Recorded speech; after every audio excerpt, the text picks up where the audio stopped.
I'm Austin, and this is Dungeons and Dracon Beams, book 4. Book 4 of them. Fourth one in the. You know what happens in this one? Yep. TPK. They find accidentally. Oh. Yeah. Oh. Cassie turns into a whale. No. Yeah. That's a good guess for just any Animorphs book. Dude, Nate, what have you been doing? We've been gone so long.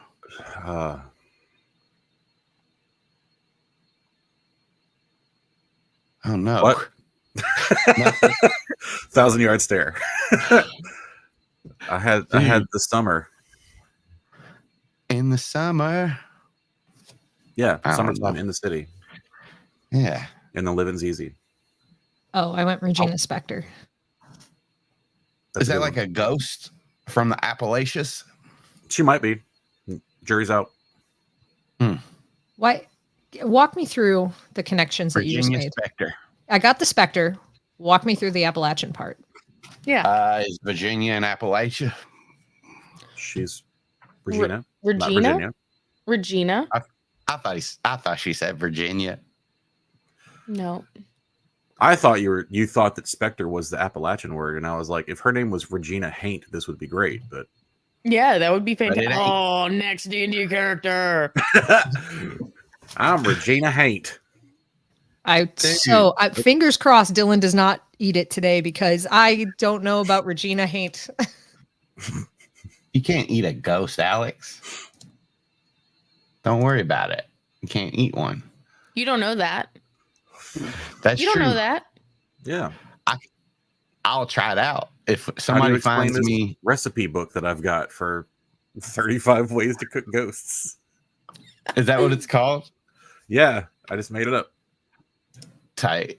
So it can be called whatever. I'm gonna read it. I'm gonna read it and then post a blog with the same name and take all your ideas. Oh, okay. Ooh, and there's gonna be no jump to recipe button. No, nope. It's gonna be 45 pages of when my grandpappy was in the war. Yep, and when you get to 23, it's gonna just skip to the bottom and not even let you read the rest of the list. No one cares at that point, so it's fine. Yeah. Somebody tagged me. I care. Was it you? You care? You tag yourself. I care. I want the other 6 recipes. Well, you'll have to reload the page. But won't I just get back there and it'll just skip me down to the bottom again? No, you got to subscribe to the Patreon for that. Oh. You're putting a lot of barriers for me as a consumer of your content. Yeah. Well, okay, then let's make something else. Let's do play D&D and make that. Can we listen to it all? Yeah. Okay, then I'll be in. Except the parts I cut out. Well, that's fair. That's for quality control. Yeah. You don't give us the first recipe you ever tried with the ghosts. You give us the edited one. Right. I'm not gonna cut out Savannah getting yerked today. Like you'll see that. Yeah. You'll see that happen for sure. Yeah. The official pronunciation guide came out, guys. I don't know why we're still mispronouncing. Oh shit. What's the pronunciation I should be going with? Well, you're the Shay apologist. Yes. Right. Get out. And don't forget about the Elamist. Oh God. Look, that's what printed. I don't think Austin would forget about the Elamist. I can never. All right, I forgot about him. Oh, good job. It's like dude. Keep sliding away from it. Like you just can't focus on it. Like in Pokemon where you gotta I'm not doing that joke because like it's in Animorphs when you can't look at the Hork-Bajir Valley. That's the joke. No, I got you, Nate. I was right there. I know you got it, Alex. Dude, I don't know where I'm at. I missed it. I'll be honest about that. Did you Elamist it?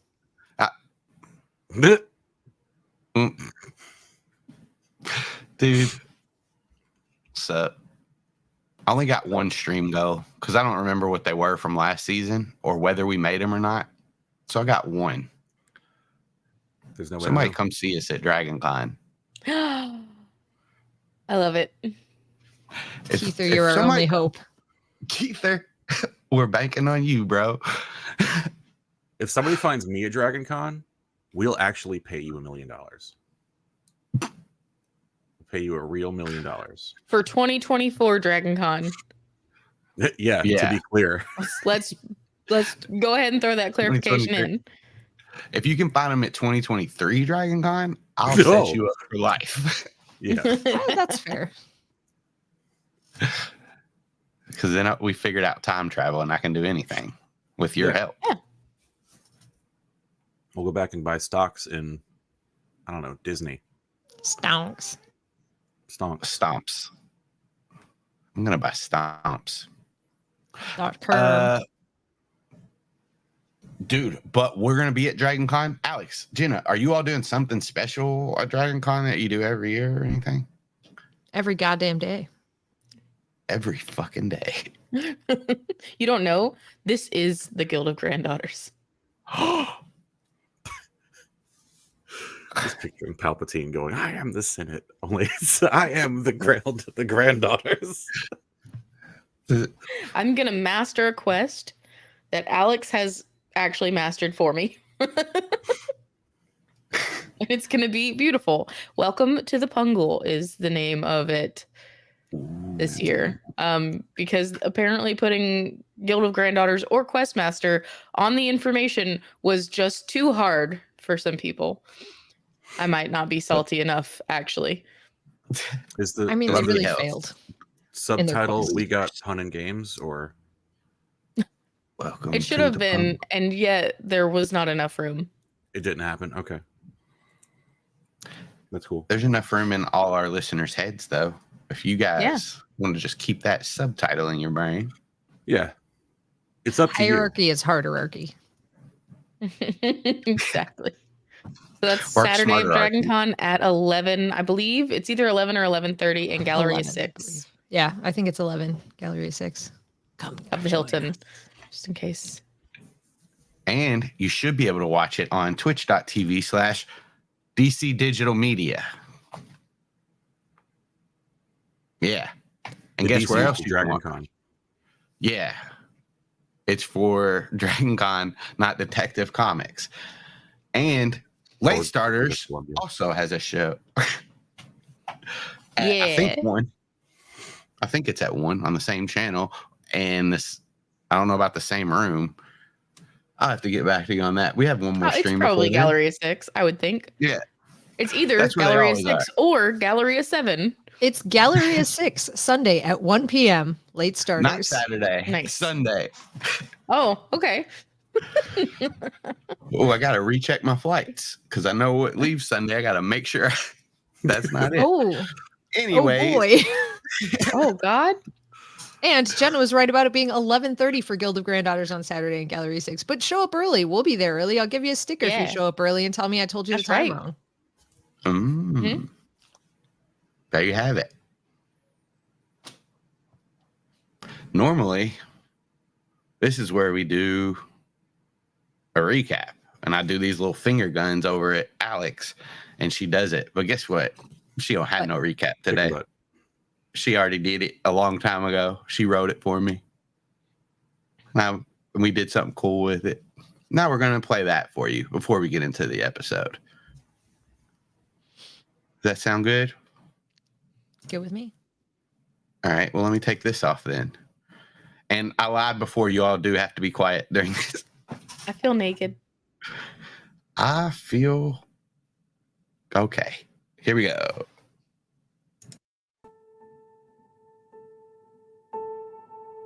The strands of the universe sing under my influence. Rippling across space and time, not dissimilar to the way the Hork-Bajir pluck at their tribe trees to communicate across their world. Often I have thought of my counterpart and I as two wizened men moving nights and kings, queens, and bishops, and pawns against each other. I watched as my pawns, moving of their own volition, knocked a knight off the board.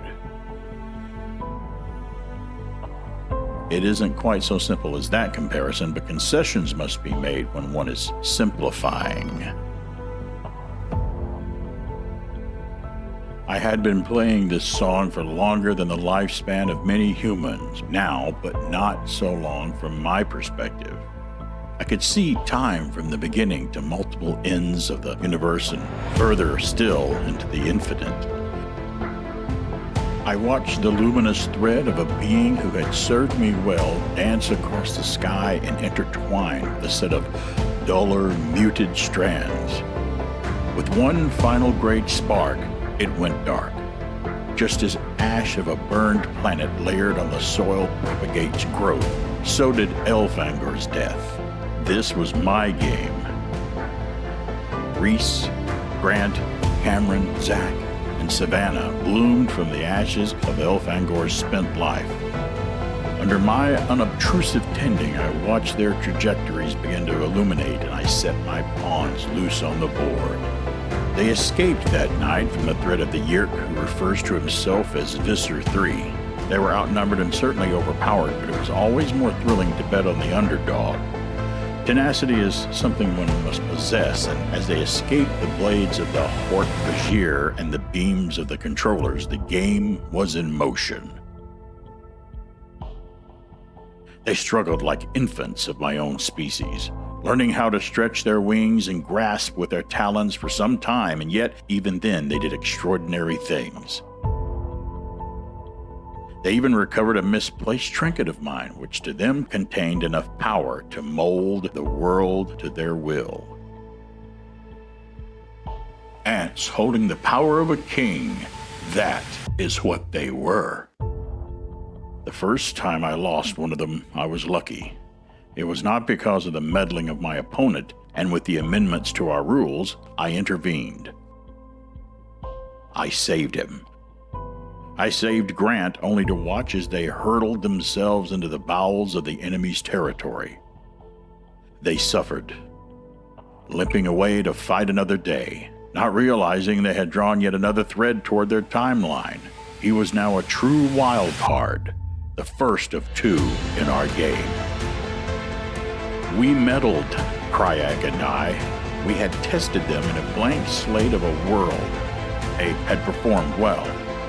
It was an unexpected move when one of my pawns was knocked off the board soon after. Reese was what he was called by them. That is the nature of the games, though. One should never be too attached. I gently cast another thread and watched. Like mercury in its liquid state, the thread pulled droplets into the center mass, and they escaped with the younger brother of Elfangor, pulling him into their flock. I fully introduced myself then and revealed myself just as I was now to... Let's not get ahead of ourselves. I became known to them. My Humanimals. That is the name they chose. In revealing myself, I also opened the door to Kryak to show himself, and like a fiery whip, he tore a devastating lash across them, and a cosmic thread snapped. It pulled away from the rest of them and atrophied.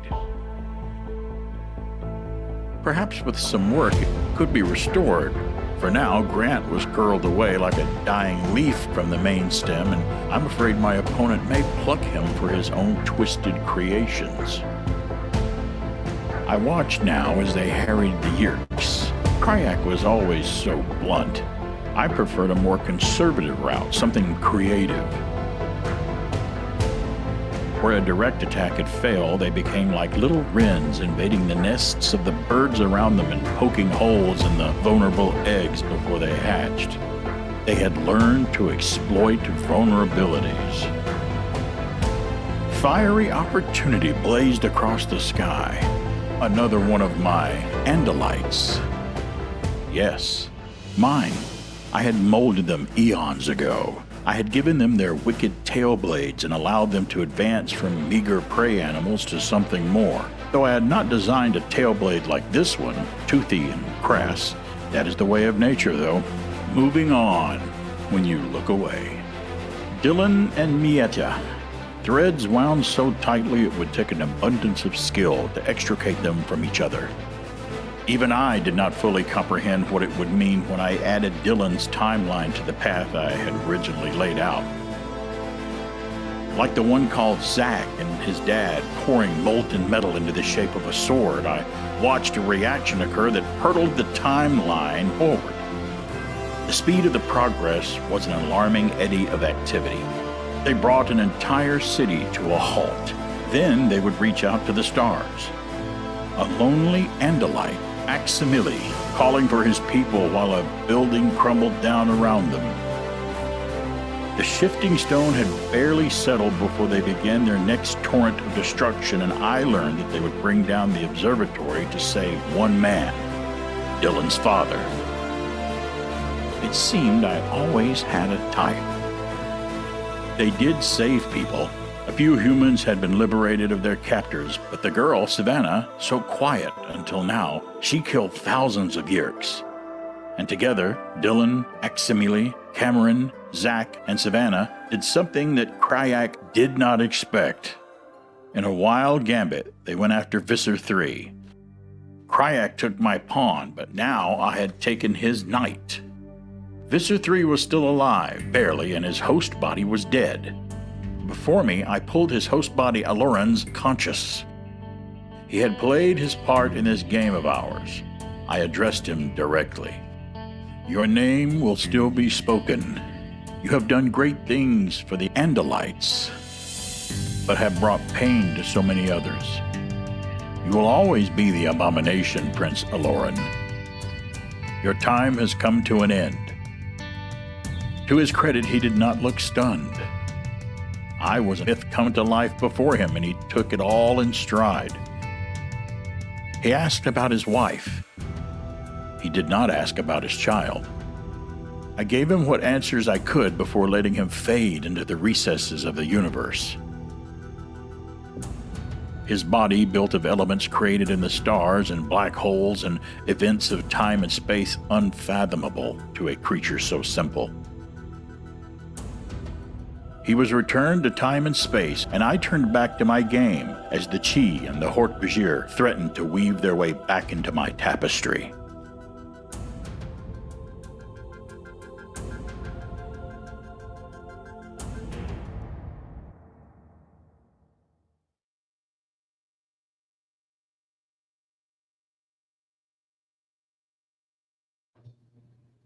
Yay. Let's get back in order. All right. Can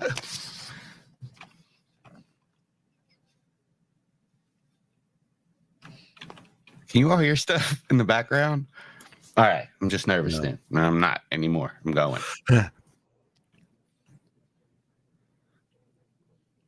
A sharp crescent moon hangs in the sky.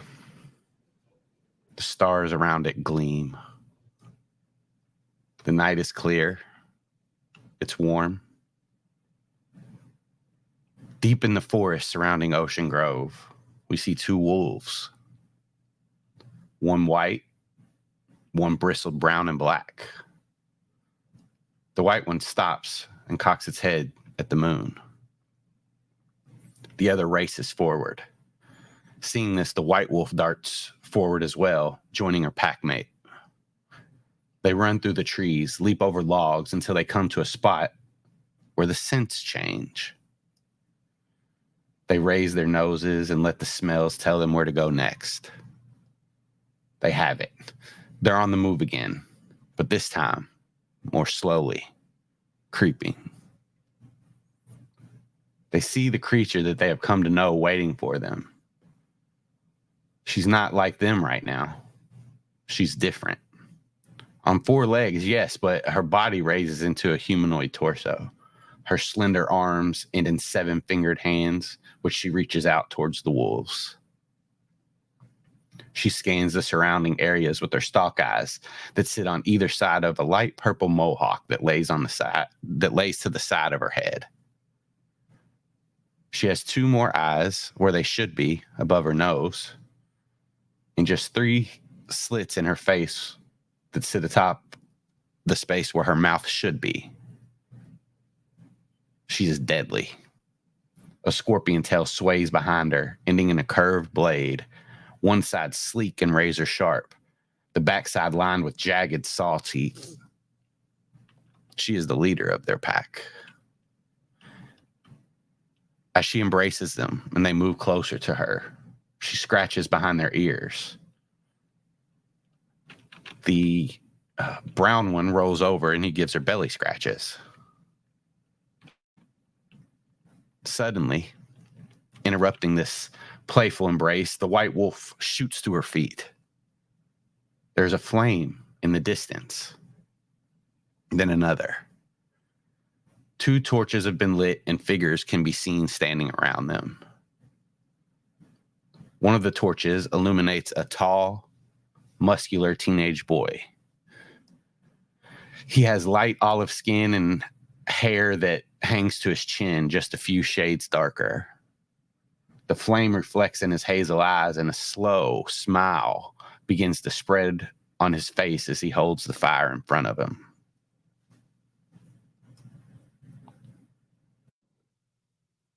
Savannah will reach over and hold out her hand to take the torch from Cameron. And as it passes in front of her face, she just kind of illuminates the upper half of her body, and you see a light-skinned girl with brown hair that's about shoulder length that she has pulled back into a ponytail, and green eyes. She has, squared jaw. She seems pretty strong. She's not slight, but she seems like somebody who's maybe that has a physical type job or something like that. And as she moves it across her face, she hands it to the person next in line. Which is another teenage boy. Zach reaches over and takes the torch. You just see a tall, thin, kind of lanky teenager with a curly mop of hair that's longer than it used to be. It looks like a haircut that's been grown out that he hasn't really taken care of. He's hunched over. He slouches, although maybe a little less than he used to. And he kind of considers for a moment before passing the torch along.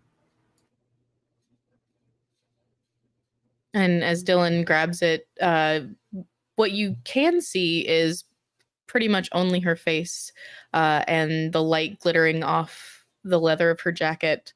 But you see an olive toned skin and bright green eyes with extravagant, weird makeup for an occasion such as this. But you can see the side of her head is shaved and her hair sort of flops over to the other side, about chin length at this point. And standing near you all is another being holding the second torch. He's like the one with the wolves and Andalite. His fur is more tan and blue, and his blade is sleek and razor sharp on both sides. And he looks in front of him, in front of you all, where yet another Andalite lay, the life gone from him. A wound that has been cleaned is still open in his chest. All four of his eyes have been shut, and he lays on a bed of dried logs, sticks, and kindling, with a damp series of blankets strung in the treetops above him to try to catch the smoke. What do you guys do?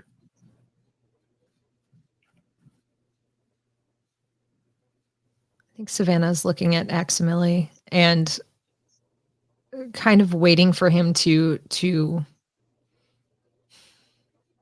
introduce what the next steps are. She's waiting for him specifically to kind of bring up starting the ritual, the death ritual for the Andalite.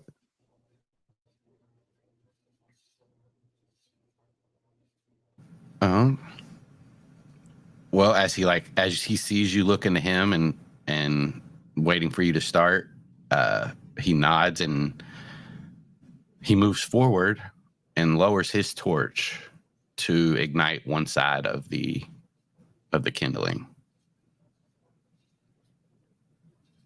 And when Dylan sees him do that, she's going to step forward and do the same on the other side.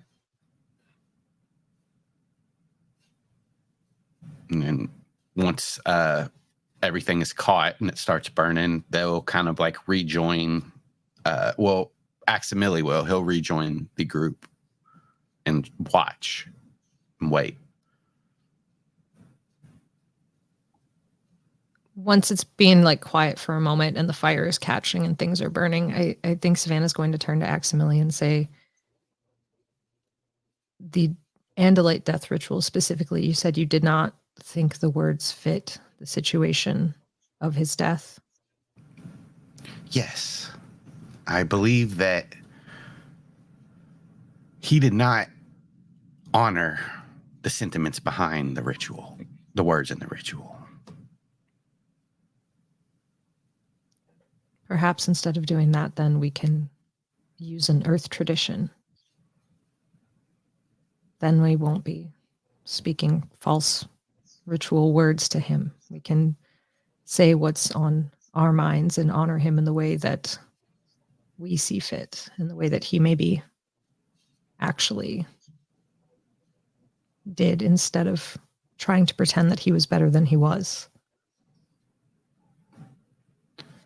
Yes, I believe that is a good compromise with respecting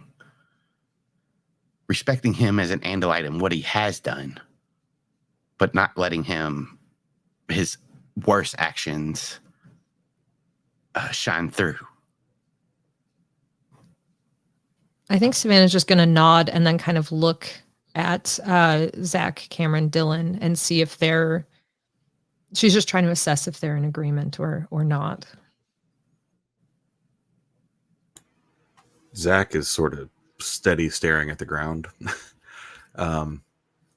He like feels the lull in the conversation and looks up at Savannah and kind of sees that she's looking at him, and he just goes, yeah, that's a good idea. And Dylan's just nodding. Same. Cameron seems he's here because like he should be, but like he just is going with the flow and he nods. Would you like me to start?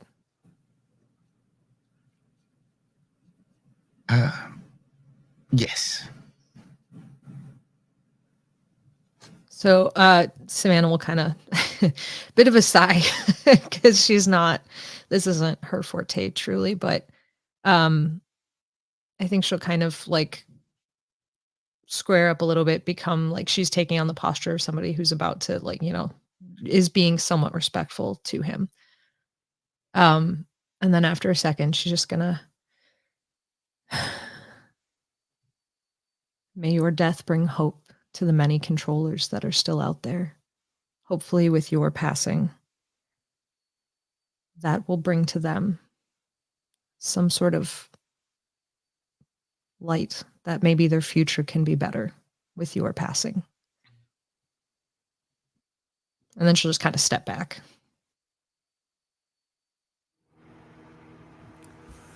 Zach looks over at Savannah as she's stepping back and then looks at Lauren, now starting to catch on fire, and goes, I'm sorry that you were free for so short a time after so long being forced into a role that I'm sure you never wanted.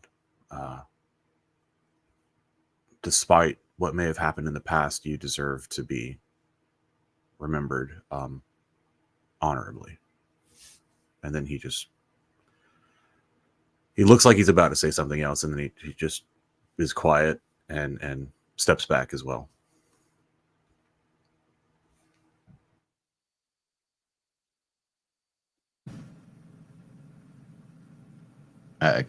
Cameron will kind of just stay silent and watch.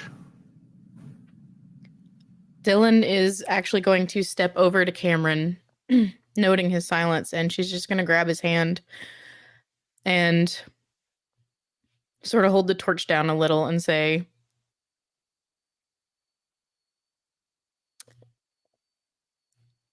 relationships with fathers is almost always difficult in some ways. Whether you're a good dad, a great dad, or not so great.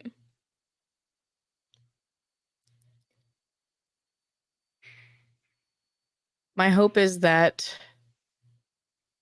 you did teach lessons that can be passed along and can be looked on fondly. And if you can't, if you didn't, then I hope that this action actually brings peace.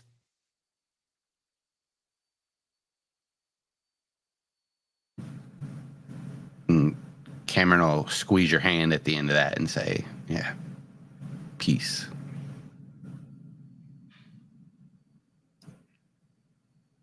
And then Aximilio will step up. And he'll say, he'll raise his head actually in his stalk eyes, and he'll say, his tailblade combat was exceptional, and he struck down his enemies with great strength and led many battles. His name will forever be remembered in Andalite history.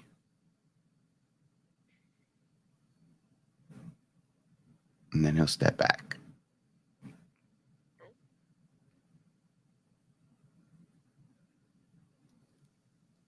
You all watch? Go ahead.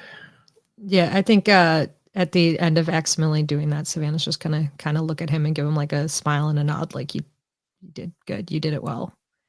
And then, yeah, I think just quietly watch.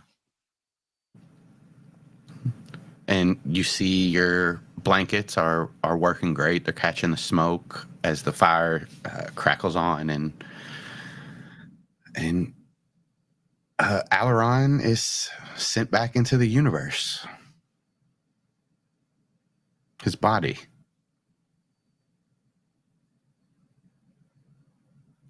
What do you guys do?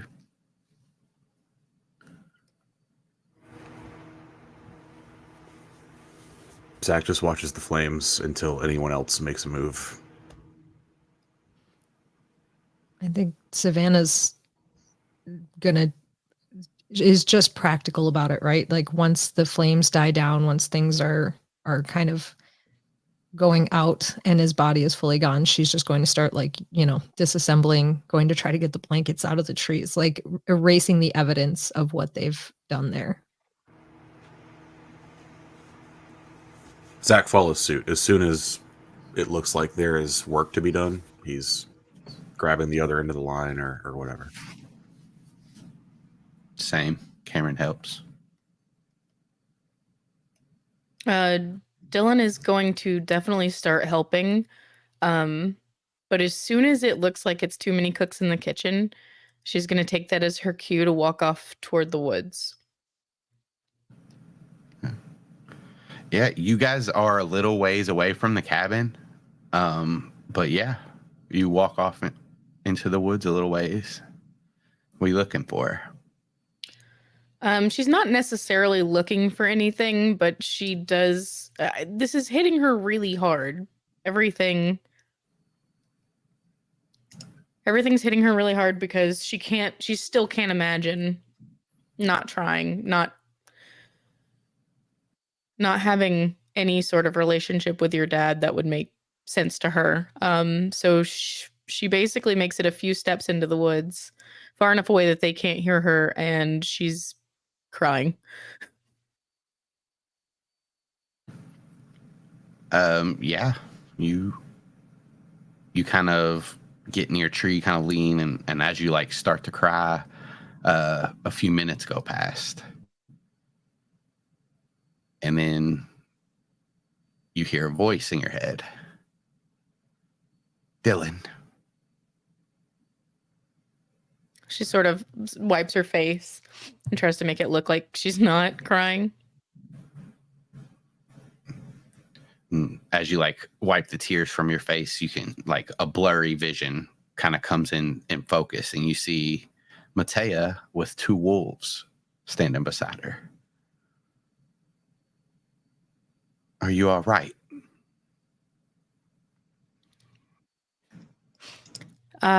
Yeah, I'm fine.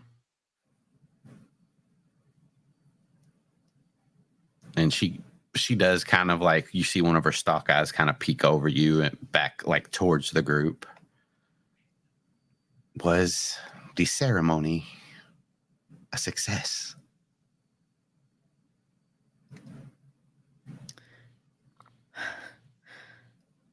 Yes, it was a success.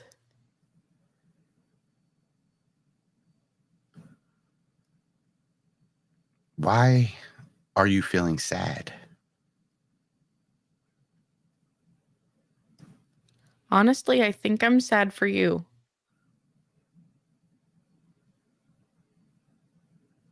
And you see her head will lower a little bit at that.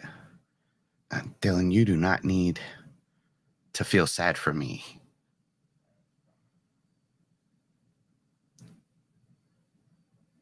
It's he was not good. I could tell that from what you showed us. I feel bad that you didn't have good.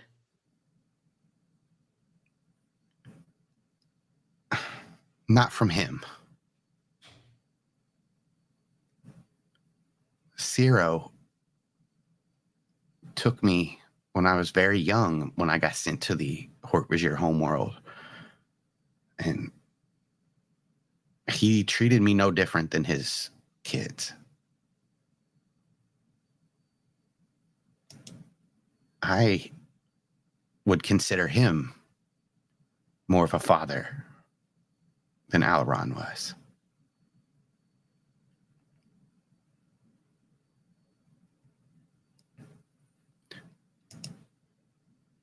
So Alaron killed your father, essentially. In a way.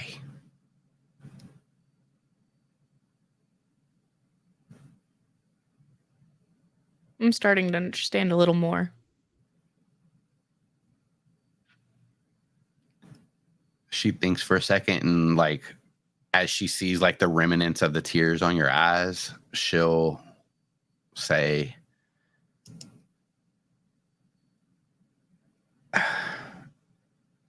I wasn't going to tell anyone this ever, but in the end, he said his apologies.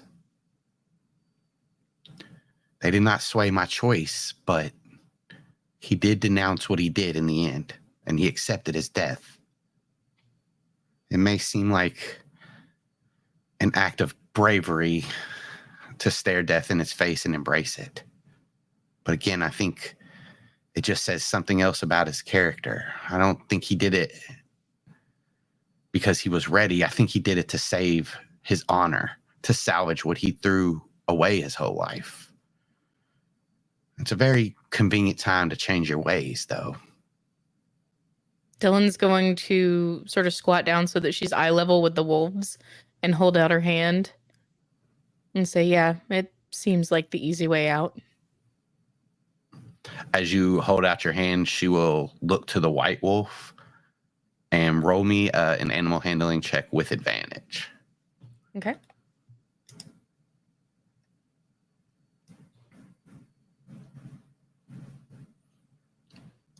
Slowly, as this white wolf looks back up to Matea, she looks back to you and creeps over and lets you put your hand on her forehead as she like leans in under it. Yeah, Dylan's just going to give her scritches. And she warms Easy, up a little like bit as more. much as she will allow.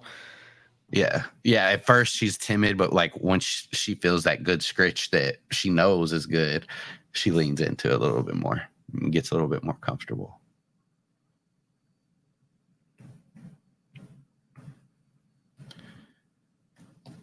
Dylan, the Andalite people can be good, but their hierarchy is flawed. Everything is based around the Andalite fleet. All the decisions are made with the war efforts in mind. And I kind of learned that I'm not the only one that sees it this way. Illyra also felt the same way that I do, that this just creates a society that looks at war like some kind of reward. They seek out an honorable death. They hold their honor in such high regard that they sweep their own actions under the rug at any cost, just to maintain the lie that they tell themselves. That's not what honor is. They have honor confused with glory. She's going to keep scritching the wolf, and she's like, yeah, humans have a really, really long and convoluted history with that as well.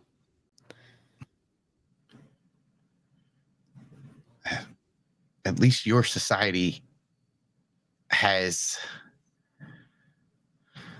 come to the point where they're thinking more about the individuals. And well, I don't know about the society. I don't know too much, but I know from the people that I've met, the individuals are looked at over the shared population. And that's not really what it is with the Andalites.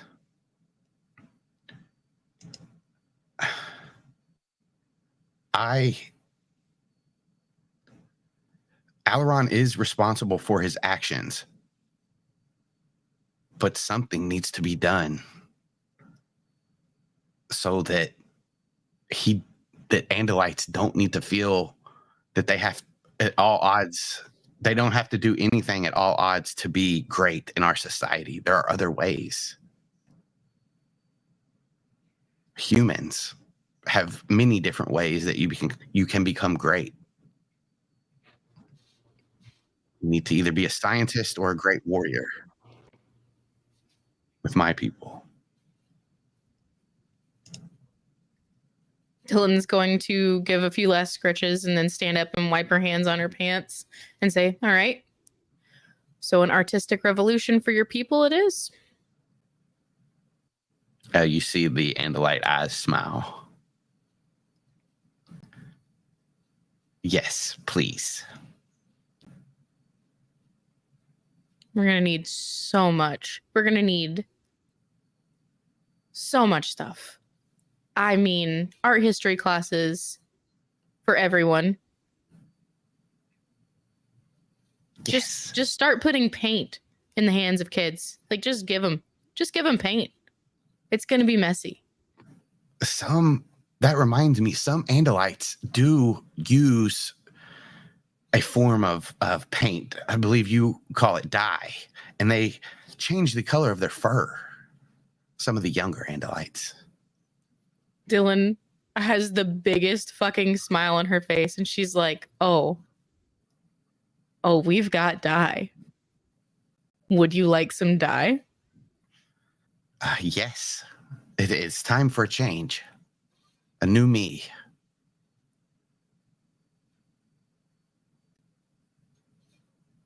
Okay, listen. I said some things the other day. I need you to know I was I was coming in so hot. I'm still upset and I still don't fully, I'm working toward it. Okay. We're getting there, but let's go dye your hair. Okay. That sounds amazing.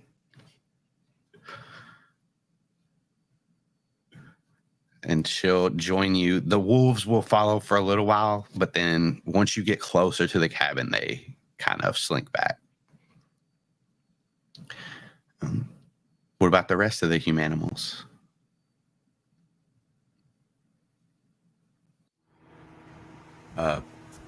Zach is being very much the awkward teen. I mean, after everything's cleaned up, like he's just kind of hanging out wherever everyone else seems to be.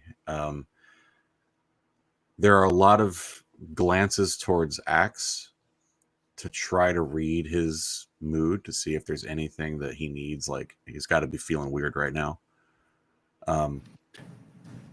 If you want to give me an And insight it's check. yeah, I'll do that. Similar glances towards the others, but with less of an expectation that there's actually anything needed. I've lost my character sheet. Sorry. Oh no! Well, it's been Oh, no. 7 months, so No, I had it pulled up. I just Figured. didn't know where it's at. could be All right, under let me some see. papers.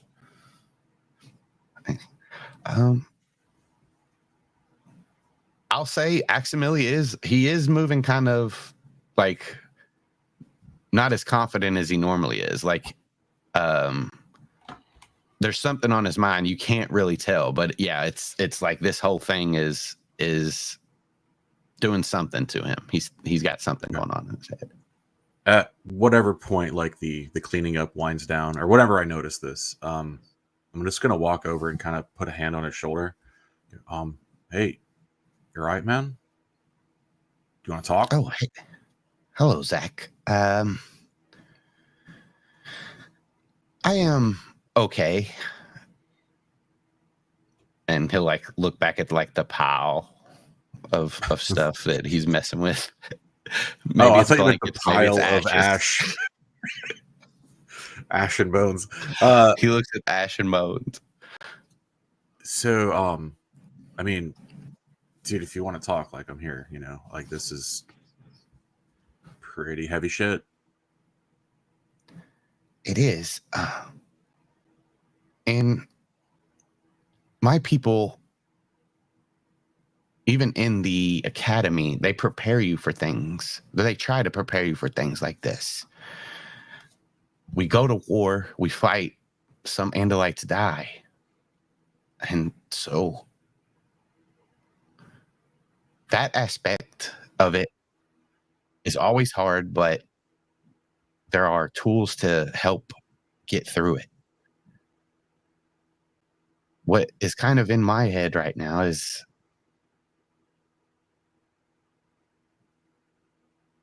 after the night at the observatory, I'm looking at my people different. I'm questioning things that I haven't questioned before. And Savannah has showed me a few things and told me a few things. She showed me about the traditions that you have with Thanksgiving. I noticed, or I've heard about Christmas and Santa Claus. And with those, some of them, Savannah has showed me how we can combine the different traditions and how they work and be one. Humans and Andalites can be together. This is just another one of those situations. And this is one that just doesn't affect me, though, because Alaron had to go through this. He was an Andalite. He knew that when an Andalite dies, that the ritual is performed for them. But he also didn't lead his life in the way he should have to honor what the ritual says. So it just leaves me with thoughts in my head on whether it was right or wrong. But I believe that it's change, and we have to change.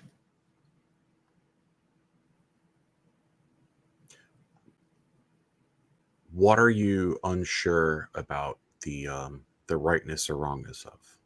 The end of his life or celebrating his life? Not celebrating his life in the way that the Andalites would have. While I'm happy that we did it our way, we combine your traditions with mine.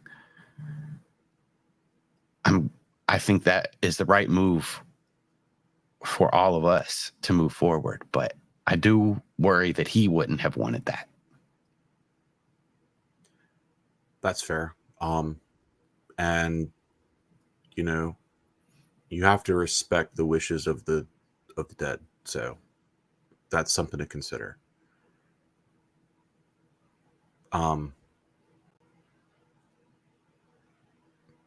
Yeah, I don't know, man. This whole thing is pretty tough. So, like I said, like if you just, if you need to talk about it, doesn't have to be tonight. Just let me know.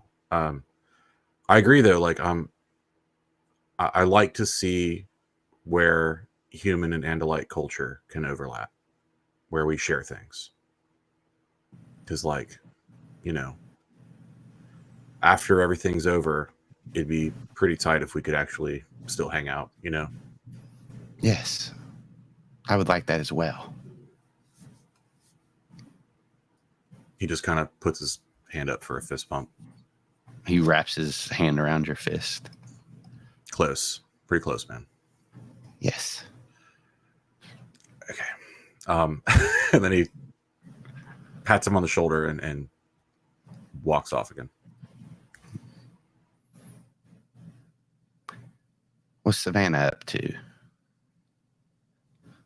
Savannah is cleaning up, and I mean, she's noting as, Dylan wanders off, and then as Zach and Aximile kind of go to their conversation, and she's not trying to listen in, but since she and Cameron are kind of the ones that are left at this point cleaning up, I think when she's at some point when they're like, grabbing the sheets, folding them, moving stuff around, she'll just in passing talking to Cameron go, I can handle this. You can go. I know you weren't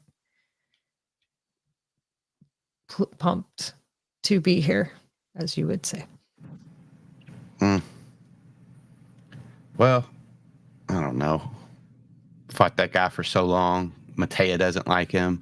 He did some bad shit.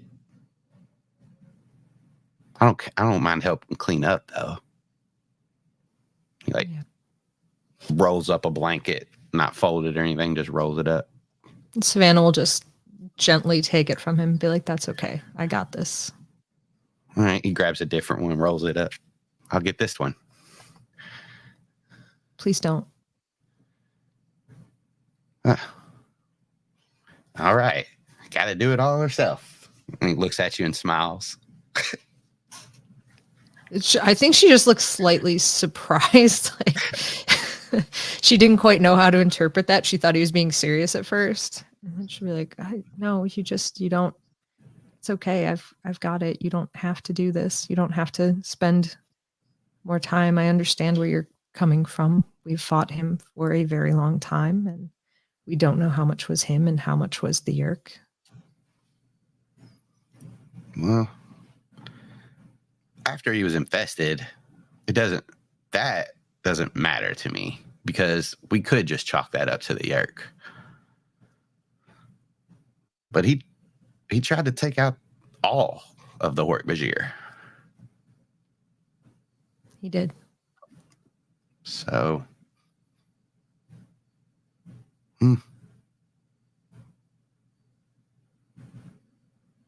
But Savannah, that doesn't mean you have to do all this physical labor yourself. I can help carry stuff. And he flexes. I know you can. I'm just saying you don't have to. Well, he continues to pick stuff up. I will anyway.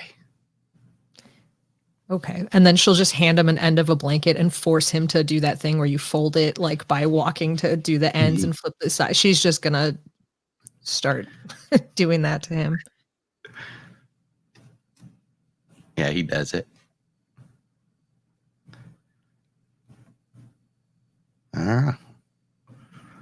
So he does look down at the pile of ashes and bones and stuff.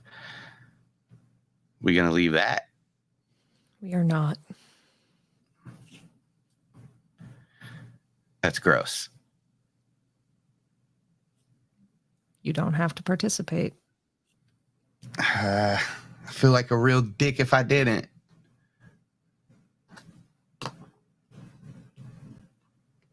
Well, let's not tackle it ourselves. And she's going to you'll already see the morphing start to bubble out as she's saying that.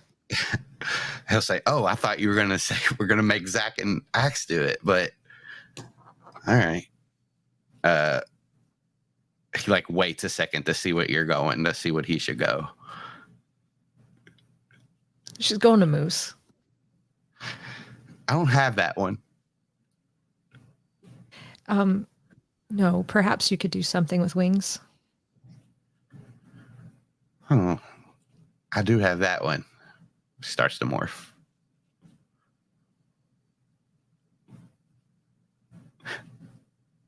Oh boy. So I think as she's bubbling up and morphing and getting bigger and growing and like, the antlers start sluicing out and all that jazz, she'll just go from like the human, like, so what I'm thinking is if I can take the moose body and then switches over to thought speak, then I could just use the antlers to help spread out some of the larger stuff. And if you have the wings, you can kind of flap and get the top layer off and spread that in the grass. And between the two of us, we should be able to move it. Yeah, that sounds. And then the beak shoots out of his nose, and you hear thought speak. Good. Just between me and you, something that I was thinking.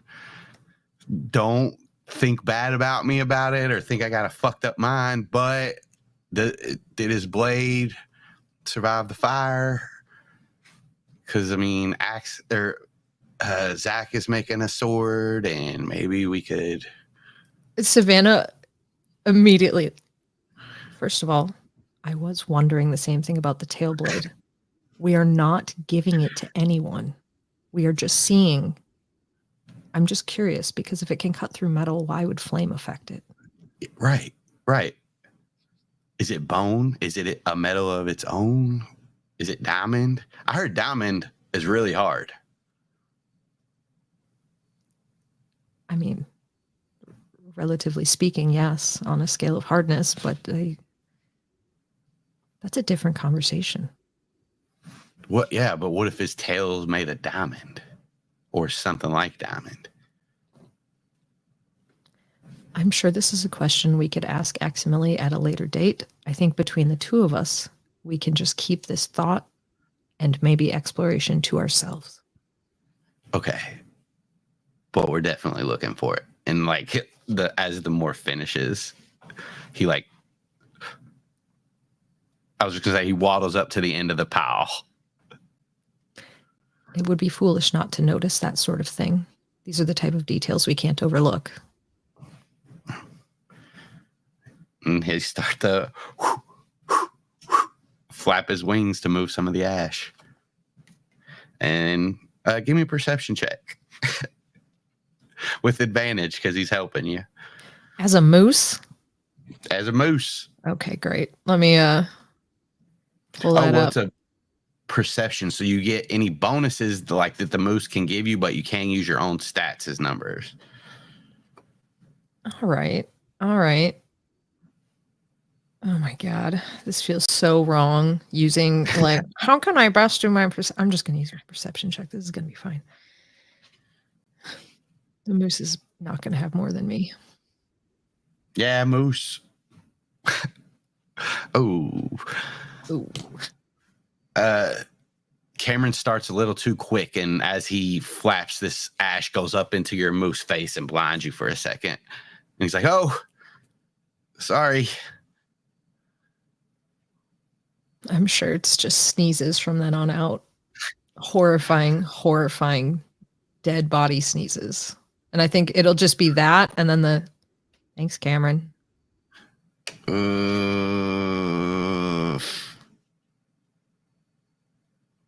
After a few minutes go by and you guys get everything done that you need done, like if you're putting it in bags to take it somewhere or whatever you're doing, it's done. Perfect. And as you turn to in your moose body to go take this last bag of shit over to the pile. You hear your hoof hit on something that has a different sound and a different texture than the ground. What is it? It's a tail blade.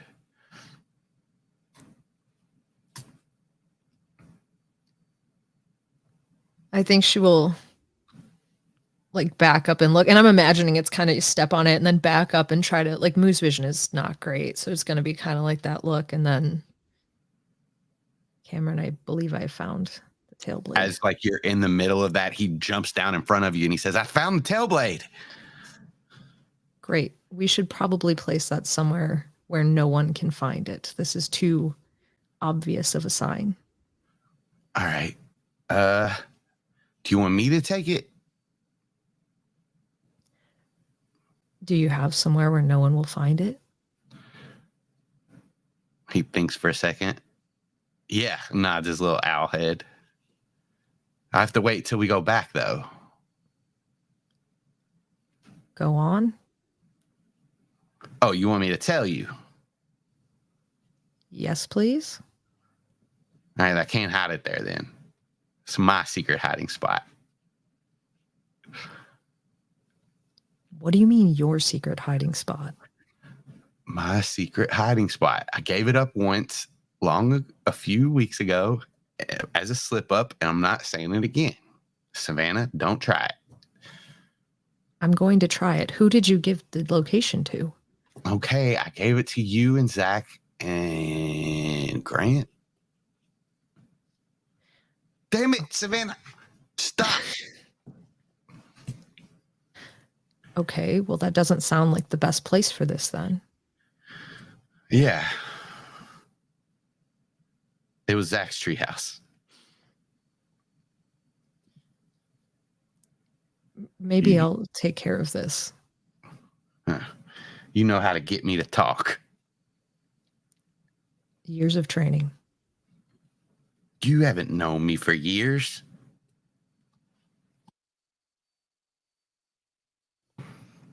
He grabs the blade with his talons.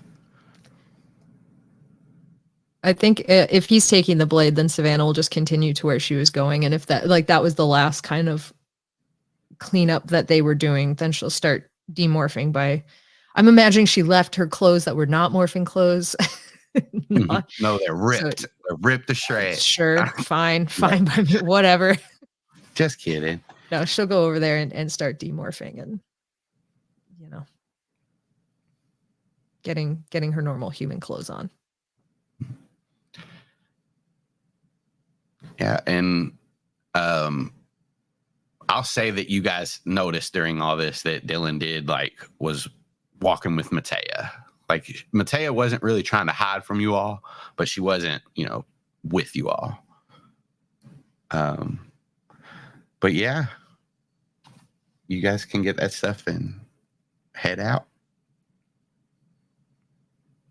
and make it back to the cabin. Dylan is walking straight to her car. Yeah, Matea will pause when you guys get to the walkway that's in between your car and the cabin, and she'll look till you go to your car and just wait. All right. She gets there and she pops a trunk and she pulls out a bag. And then she pulls out another bag and she's like, "What color are we going?" Oh, what color would contrast well with the rest of my fur? Ooh, okay, all right. And she puts the bags down and just starts rifling through them. She's like, "All right, I've got this blue that's really nice. Let's see. I've got this really dark green. That would look really good. I've got, this is wild. I do also have bleach in here because obviously I need it. So we could go yellow. I have yellow. I like that. Like the hummingbirds. Some All right. hummingbirds. The Okay. honeybirds. The ones that eat a lot of honey turn yellow. Birds don't eat honey, first of all. Let's just nip that right in the bud. You may Oh. think that it's honey, but it's just the nectar that's coming out of flowers. Pretty sure that that's honey, but okay, No, yes. it may be honey in your culture. That's fine. Yeah. It's not here. Oh, I need to talk to Cameron and Aximili. I heard them over talking, and they were saying that. So That makes sense. True. Yep. Yeah, let's just not trust them on, honestly, anything, really. yes, it was strange when Cameron said that the birds taste like honey as well. So, I don't know how he would know that. Well, Cameron does eat birds. So he would know more about what birds taste like than I do. But from what I remember, it's not honey unless you put honey on them. And then I guess they would taste like honey. Huh. Oh, But I don't eat birds, so I don't Yes, me I neither. don't know. it sounds horrible. Yeah, it's pretty gross, honestly.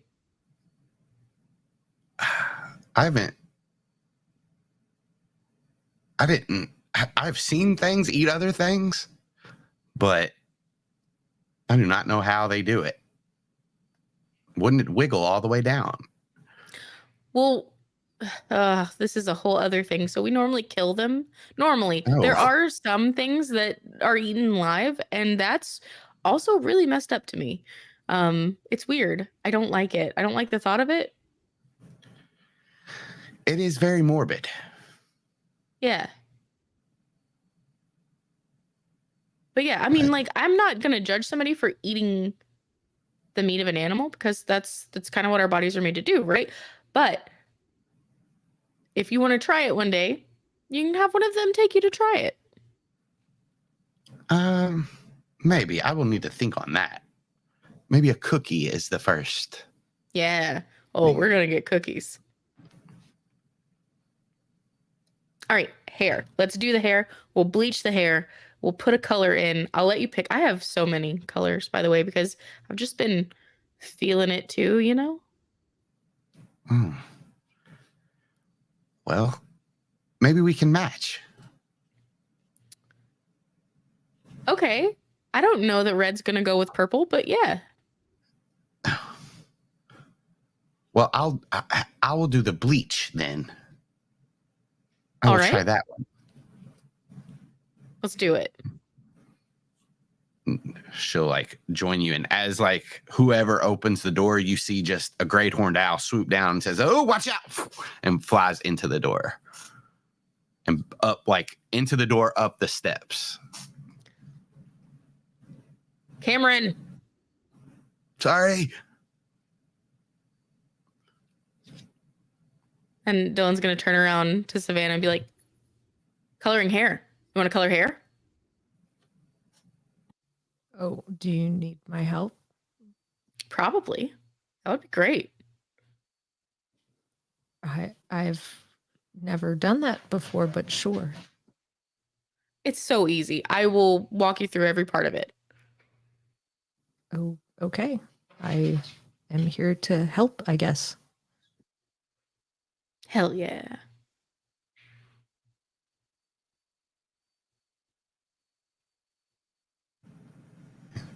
Zach, anything you doing? Zach's caught between like wanting to goof around and still feeling some kind of way. So I think he's gonna go inside and like sort of on autopilot, like make a sandwich, and then kind of just sit on the couch and go between watching Bob Ross and watching them doing hair. And eating a sandwich with the fumes of bleach in the house. That's perfect. Aximili goes into his little workshop room and is like monitoring the laptop and doing things with the crystals.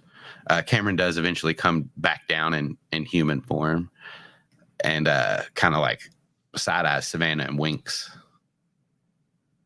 Savannah just rolls her eyes at him. He sits down on the couch and reaches for the other half of Zach's sandwich, like eyeballing Zach, waiting for him to stop him. Zach does Dude. not let him have his sandwich. Dude, how many sandwiches have I made for you? I mean, you have done that here, and he like hands him half Thanks, of it. man. He What just kind of sandwich is it? he never cut it though, so it's just the Oh. half he hasn't eaten.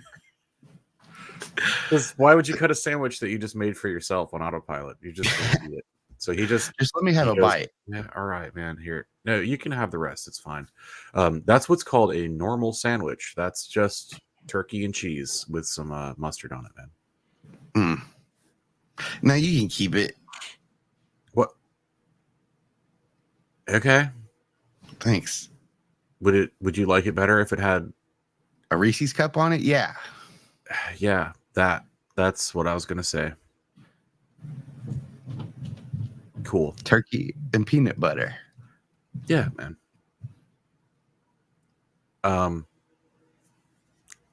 I think when Zach finishes the sandwich, he's gonna wander over towards where the hair is and go, "Can I do like a streak? You guys got some leftover bleach? I might throw some extra shit in here." Dylan walks over to Zach immediately and starts like putting her hands through his hair, and she's like, Slaps "Wait, on is his this okay?" head. Yeah, go ahead. Whatever. And she's like looking at his roots and everything. She's like, "Oh, you don't even need to bleach it." I just thought like maybe having some blonde and then like some platinum blonde would be cool, you know, like some extra. Oh, Right? Yeah. interesting. Yeah, we can do that. And she like grabs some How about foils it? out of the bag and is like, He "Let's just do sits it." down. He sits down and looks at his phone. Starts playing with his phone. Nice. Checking for texts, like madly refreshing texts. You have some text from Melissa Chapman. Just Oh, yeah? like, yeah, just Like like, what hey, did it say? what's up? Is it possible for him to selfie in a way that does not give away his location? Yeah. He Have you ever seen those videos though, where somebody finds a fucking tree and they're like, that's what "All I'm. right, Oh, so- yes, I have. So Joey, yes, is it with Joey that Monkey? Is caveat. that his name? Well, no. So we're inside. Kind of make first sure of that all. you don't have an andalite in the background. Make Yeah. sure there's no window in the background. You know what? I'll take the picture in such a way that the only thing behind him is like Dylan's body. So, and then her hands in his hair, like Okay. doing the, and he'll just take that and be like, "Getting my hair done." Type that out, Ooh. Yeah, you get a text back. Ooh, what you doing with it? and he like types a surprise. It's gonna be a surprise.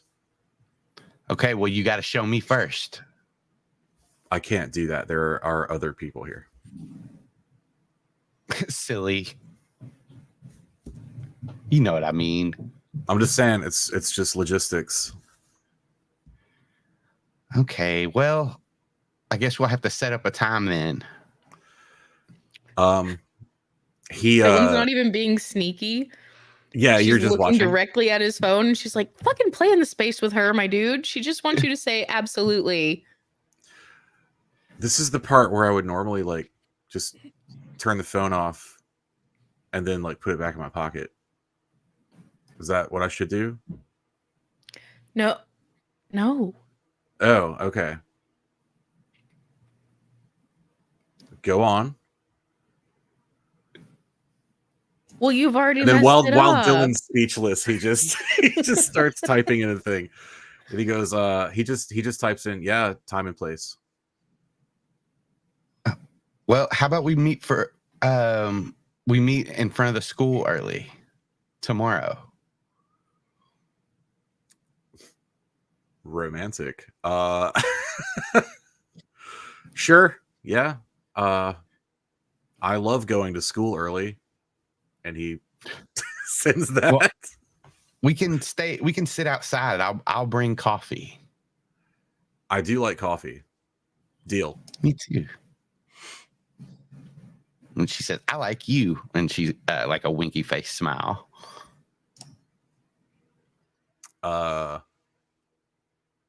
He sends the emote of the the nails being painted. You know. She gives a laugh react to it. And then she says, going to bed. See you tomorrow morning. He just says goodnight. Yep. Night. Dylan is like hands fully in his hair and like, but looking at Savannah and everybody, Savannah and Cameron, just like.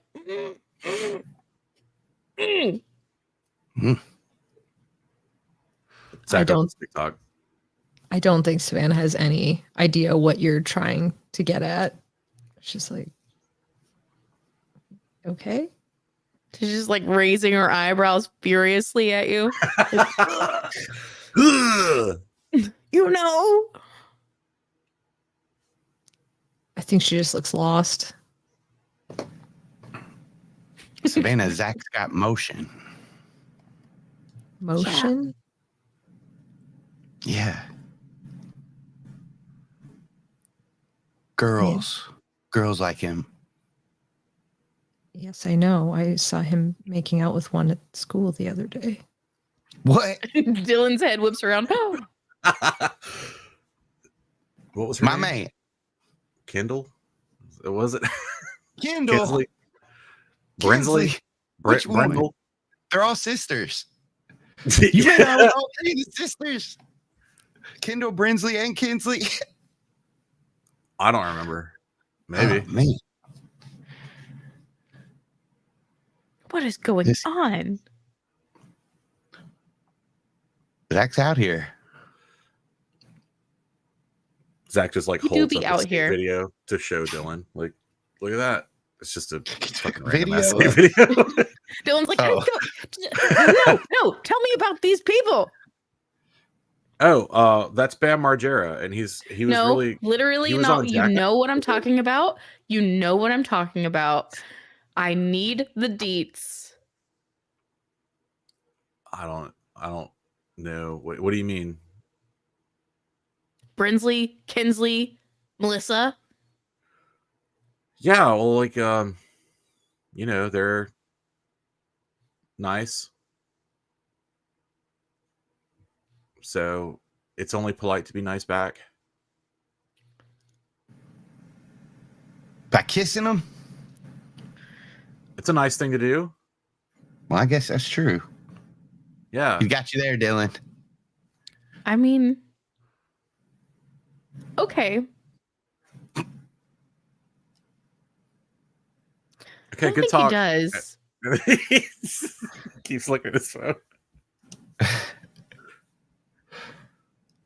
Are you trying to say that it is just polite to make out with somebody? Like it's a polite thing to do?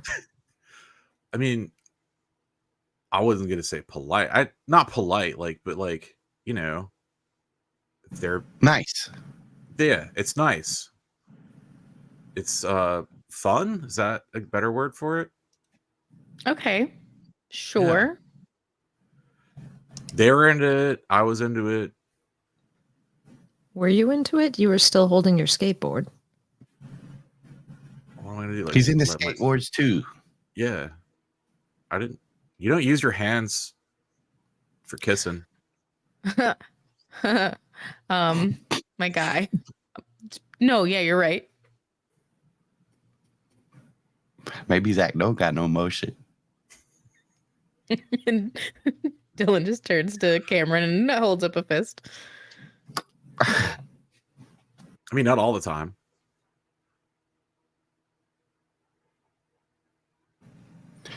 Tell us the times that you do use hands and then the times that you don't use hands.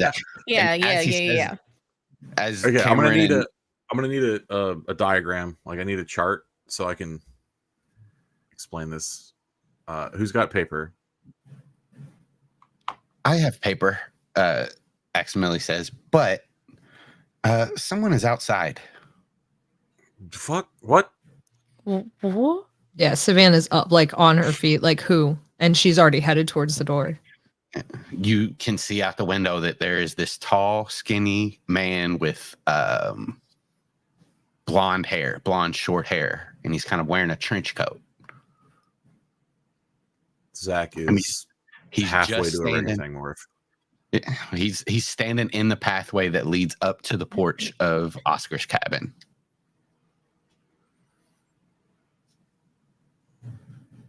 Oh man, I think Savannah's just outside, and like she'll just step out and be like, "Can I help you?"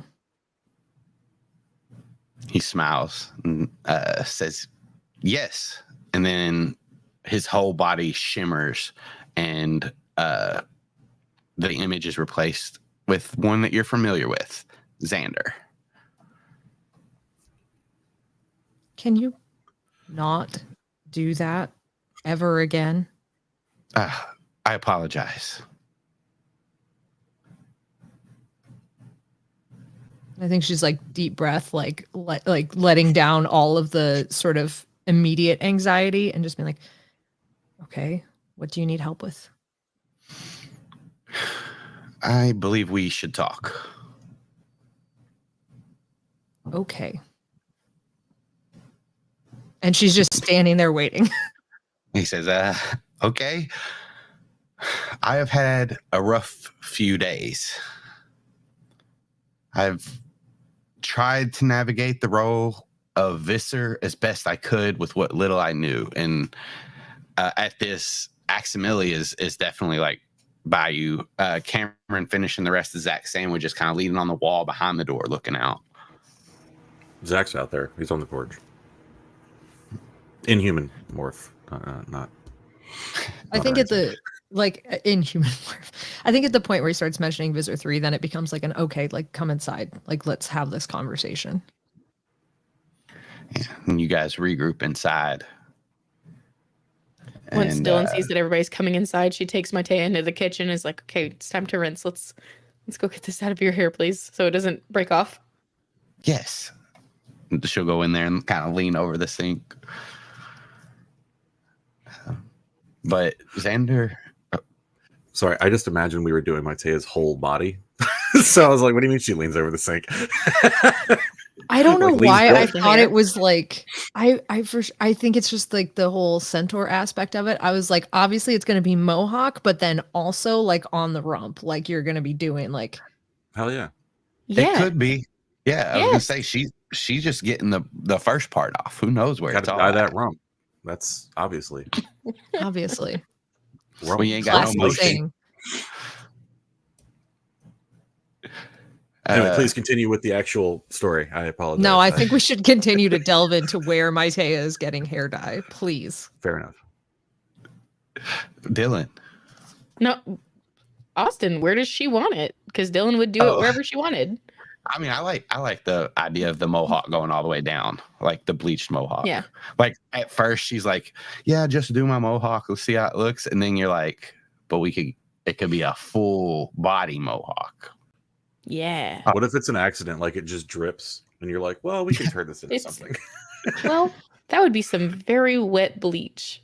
You're right. I'm thinking of just dye, not bleach.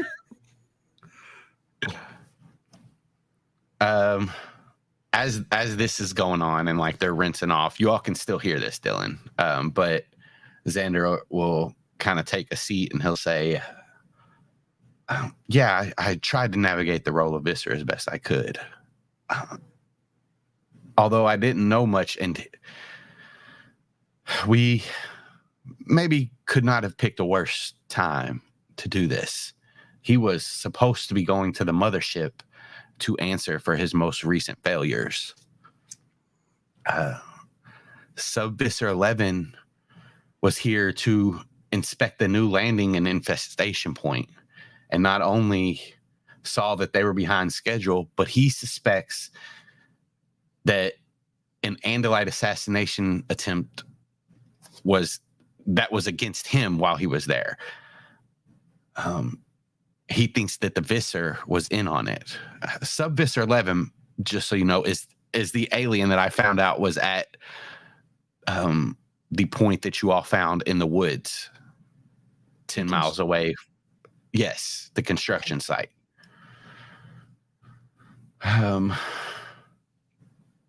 Yeah, he was there inspecting it, and after that, he saw that they were behind schedule, and he thinks that that assassination attempt was on him because apparently the Visser is not opposed to killing his own to further himself.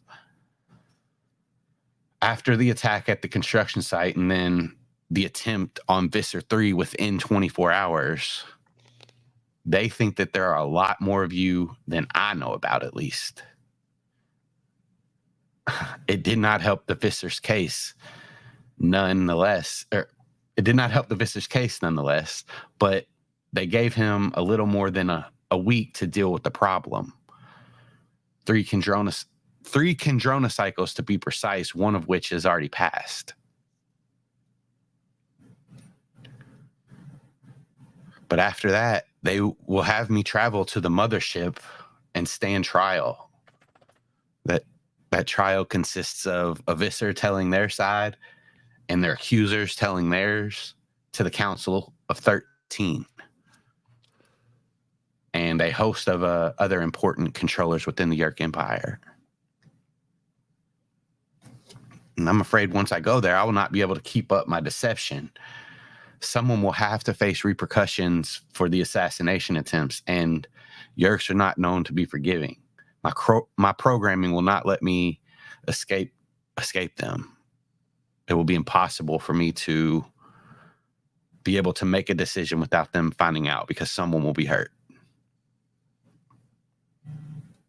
Someone other than yourself, you mean? Correct. Couldn't you like use holograms to like take the blame and let them kill the hologram, but like really you just kind of like go invisible or whatever, and it's just a hologram of a fake Andalite dying, and then like while you do our hologram technology is very, very advanced compared to any of the other species we're talking about, there are still limitations when it comes to actually touching a hologram that I'm projecting. So yes, I can make it look like that, but the person that was doing the execution would know that they're not really killing someone in the moment. Okay. Or harming them in any way. I think while Zach is asking this question, Savannah's going to try to like go back to where to Aximili and just like really quickly, quietly, like she's just trying to get this answer without anybody else knowing. Ask him, when was the Andalite? When were they supposed to be here? How long until they're around 2 of your Earth months?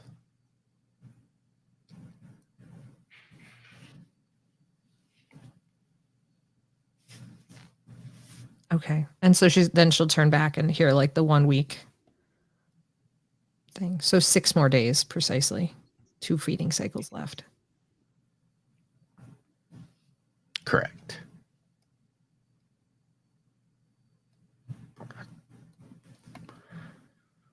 All right. I came back here to see what the next stages of the plan were. We have until that day, I guess, to do what we're going to do, or abandon this plan or change it. Can you give me more information about what you were going through and what you found out from stepping into the Visser's place for these days? I have his routine over the last 3 days has not been his normal routine because we have had to scramble after the assassination attempts, is what they're calling them. They really kept me secluded within the Yerk pool. I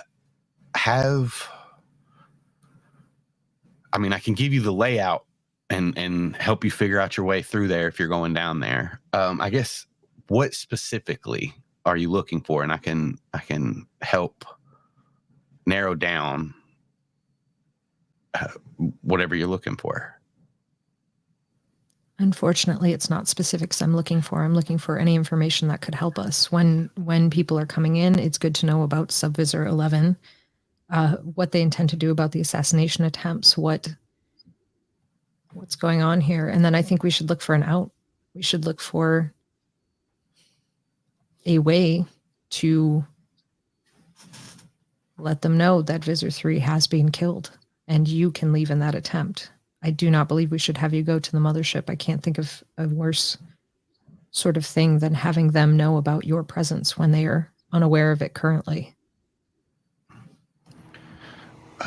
For the last 3 days, it has been a scramble and a lot of information.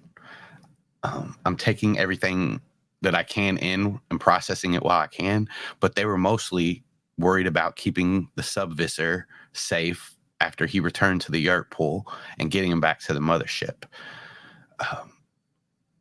Is he returned? Yes, he has. He is one of Visser 1's elite force.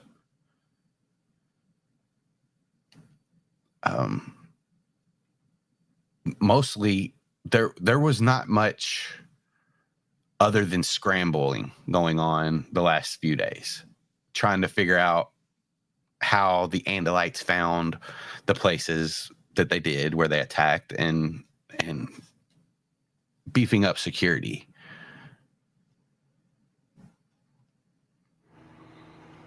I have Okay. a question. What happens if Visser 3 dies? Who takes over? In the there is a hierarchy within the Yerk Empire, so naturally the next person in line, it would seem to be, would be Visser 4. That doesn't mean that they won't choose somebody else, but Visser 4 is next in line. Do you think there's any way that, like, in the next few days you could find out who we would have to deal with next? Like, you know what I mean? Like, who's going to be after us? Who And will then- take over for Visser 3 when he's dead? Right. And then, like, maybe using your temporary position to, like, get us close enough to see what we can find out or something. And then I also Yes. had an idea for staging. If you stage Visser 3's death and make it look like this sub Visser 11's fault, then, like, it sounds like there'd be some consequences for that. Like, You hear in get your him head, off the board. that is a wonderful idea, Zach. I don't know how you pull that off, but, like, if you've We got have a week 6 to days, figure I it say out. we use 5 of those to try to figure out what we can, and then stage your death on the last day. I maybe have an addition to your plan, Zach. Please. So, first of all, the intel collection, yes. Is there any way that you can get into whatever Visor 3 has access to and download it, whatever it is, passwords, plans, Yerk pools, anything like that? Collect everything you can. I will. I've been doing my best. Some of the more sensitive information is locked up via biotech. Whatever you can get to. It is not a Yerk technology that they're using to lock some of these systems. I have no clue what it is. I mean, if you Have a need guess. bio, we kind of have the lockdown on DNA type shit, so maybe we could help. This is true, but do you have Aileron's DNA? Kinda. Cameron quickly glances towards Savannah and then back towards Xander. We've got some burnt, and Zach just stops at that. Dylan, you do see a stalk eye kind of level at yours for a second, but then go back to, like, looking around as they say that. She, like, full on turns her head and then, like, just kind of looks at the floor.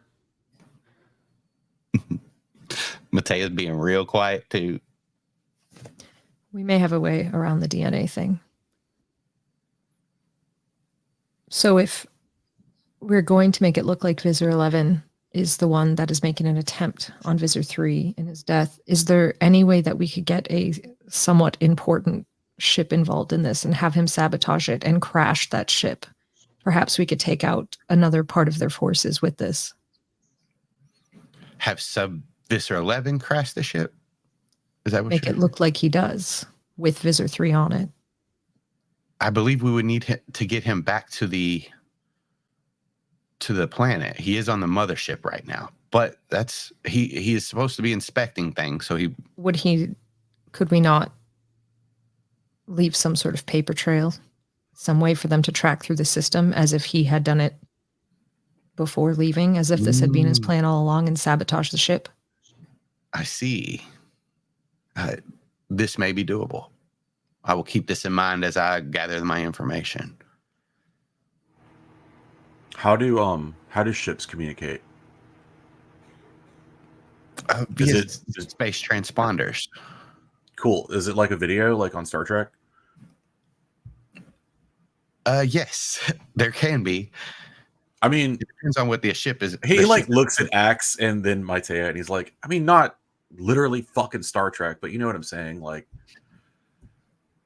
could you make a fake recording that looks like you're on the bridge of a ship and then beam that as though it's coming from the ship so that they blow that ship up? Are you saying you would like to make it so? And he just points. Dylan full on just like fucking cackles. points at Savannah like, yeah. She gets it. I think it'd be logical. And then he shuts up.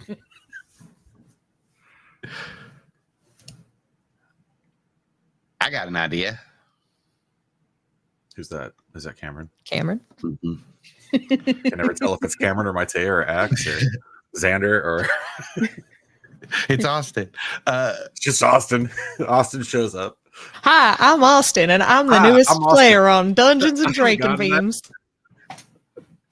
I'm playing Rick. I'm Rickrow. I'm playing Rickrow. Rickrow. Never gonna give you. That's what you can play on the bridge too. What was I about to say? Wish I Cameron. knew. Cameron has an idea. I got an idea. We have somebody that can walk in and out of Yerk facilities whenever they want without being questioned here on Earth. Why aren't we loading up Xander with C4 and putting different bombs all around the Yerk pool? And then Zach just looks at Xander and goes, "Do you want to take it?" Or Oh shit! Cameron says as he reminded, "I cannot do that, Cameron." You know what the fuck good are you? No, I'm just playing. No, but Dylan's like, that's plus, good idea, bro. Cameron, there are a lot of people who would die, like innocent people who are just controllers and didn't do anything wrong. Yeah, but we could be a little bit strategic about where we put the bombs. We could. There's no bombs, dog. It's not going to happen. Damn, Yeah. I wanted to blow shit up. Also, like, do you have some C4? No, but aren't we going to a military base soon? Not to steal C4? Unless it's there. I mean, if we see C4, I'm taking C4. I B2, believe you this sunk my was- battleship. Supposed to be a sort of under the radar sort of mission. I could. Yeah. I'm pretty sure that C4 is not going to show up on a radar.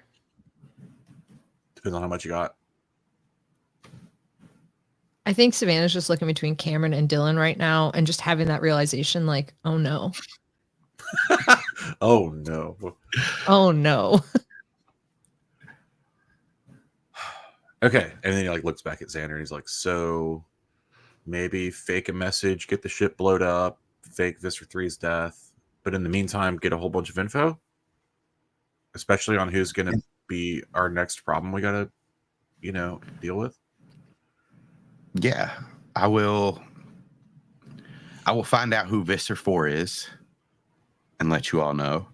And see if I can figure out if there are any other ways that they put people in power, or see the other ways that they do put people in power, so we can know if it will be someone besides Visser 4. Also, I'm sure you were going to do this anyway, but like if any other high profile Yerks are coming this way, like give us the heads up. Yes. You said, is the Council of 13 on the mothership? Like, what are you talking about? Like, are they here? They were supposed to be, or hang on, let me rephrase it. They are supposed to listen in on the trial. Okay, so like via Zoom. They're on the ship or not, I don't know. I assume some of them will be on the ship. So some on the ship, but some via Zoom. Okay. And then there's do you know who's his accuser? Like, is that going to be Subvisor 11 or who else is at the trial, dog? I believe it is Visser 1. Okay. And Visser 2. And then, like, he kind of looks, Zach looks at everybody else because we know who that is. What do we know about Visser 1? I do not know anything. Her identity is kept secret even from the Yerks. She is the closest to the Council of 13 than any other Yerk, and she is allotted special privileges. I do know that she's a female. That became apparent immediately. Like, we're talking Hork-Bajir? I do not know. All right.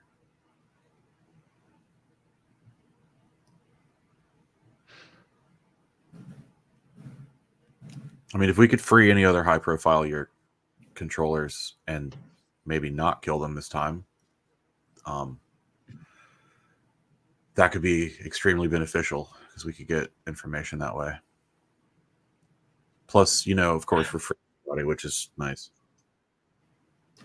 I also know that there are a few other high-profile Yerks on the planet that are not part of Visser 3's regime. So there are some of the sash guards for Visser 2.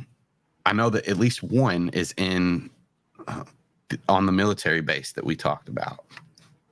But there are also others here on Earth that are just monitoring.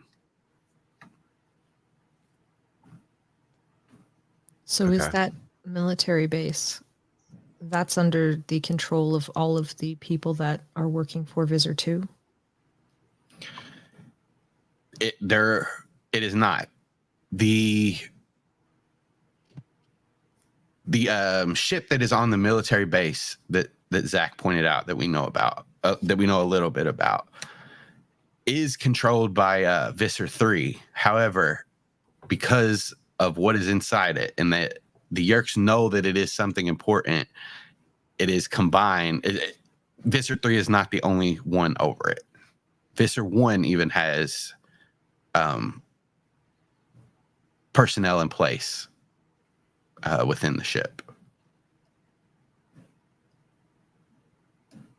This is much sooner than I'd like, but this might also be an opportunity to use Visser 3 placing special people or something onto that base, which would allow us access into it that we were previously not able to do.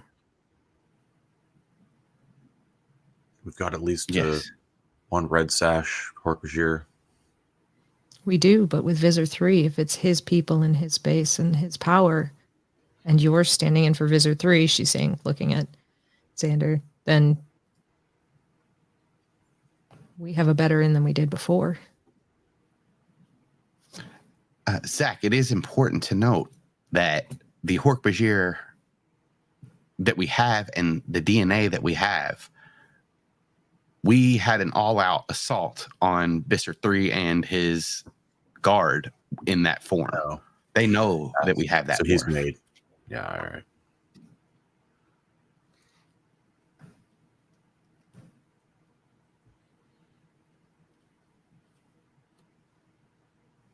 Okay, so we have a lot to do in the next 6 days. I'm not sure how much I will be able to communicate with you all while in there. I will find time. Is there a time frame that you would like me to check in every so often? Like what is the time frame? We only have 6 days and it's a lot of information. Would every 24 hours be feasible? I will do my best. Okay. Don't use all 6. I mean, you need that last day to pull off the body swap or whatever, you know. Okay. So we have till Friday, and then the plan happens on Saturday. Deja vu. I guess Yeah, so. He thinks for a second. If we are planning on blowing the cover anyway, not blowing the cover, but ending the Visser's life for everybody else, we could just not show up to the mothership and extend a few days if we needed. We would just play like Visser 3 is on the run. He's on the run. But see, then whoever kills him would be justified in doing so. Right. We need whoever kills him to be punished for it so that we are, you know, Create eliminating ripples. another threat. Yeah. We sowing chaos, right? We got to disrupt shit. They're going to fill these positions again. Like, there's going to be a new Visser 3. We know that. But maybe this will give us an opening and delay their plans long enough for the fleet to get here. Or long enough for us to win. And if we get really lucky, then perhaps another one of your people that are in disguise in the Yerk pool might be promoted into a position that can continue to give us intel. Yeah. Do you have anybody who's a likely candidate for that? We have a few people that have infiltrated the Yerks. We tend to stay pretty low on the chopping blocks because we cannot commit violence. Yeah, of course.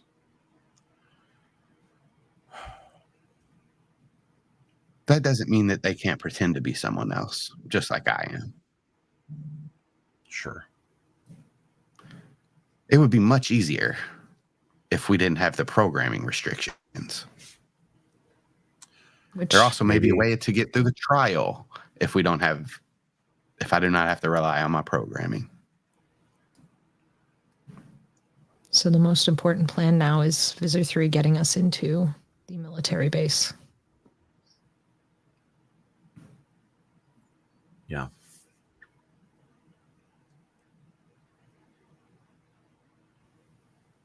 Okay. I will see what other information I can find out on that base. We should be ready to move on that in the next couple days if we can. Like, as soon as we're going to possible. do that. We need to do it soon. Mm-hmm. Well, then if you have no more questions, I'll make haste. I'm sure we will have more questions, but I guess for now we're all right. If I am not able to communicate with you directly, I will get a message to Craig. He has also been busy a few days. I'm not sure if you have been by the warehouse or not, but he's been gone for the most part too. What has he been up to? Assisting me in maintaining my position. Okay. I will speak to you all tomorrow. And he turns, his form shimmers, and then boom, he takes off into the woods fast. Real it's the fast. full sprint.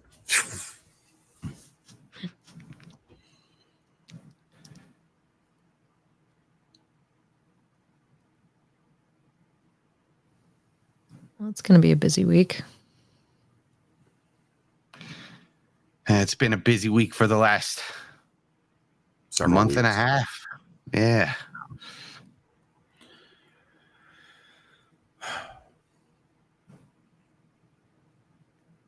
Dylan turns and looks at Maitea and sees the shock of blonde hair, and she's like, "Fuck, Zach!"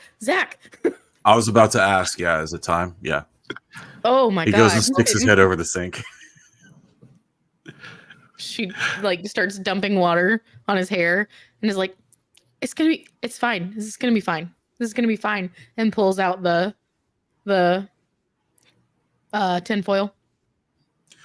I mean, we started like way after Maitea, so it should be all right. Like, Yep. You all tell me what this looks like. don't How you long fuck has up it his been? hair.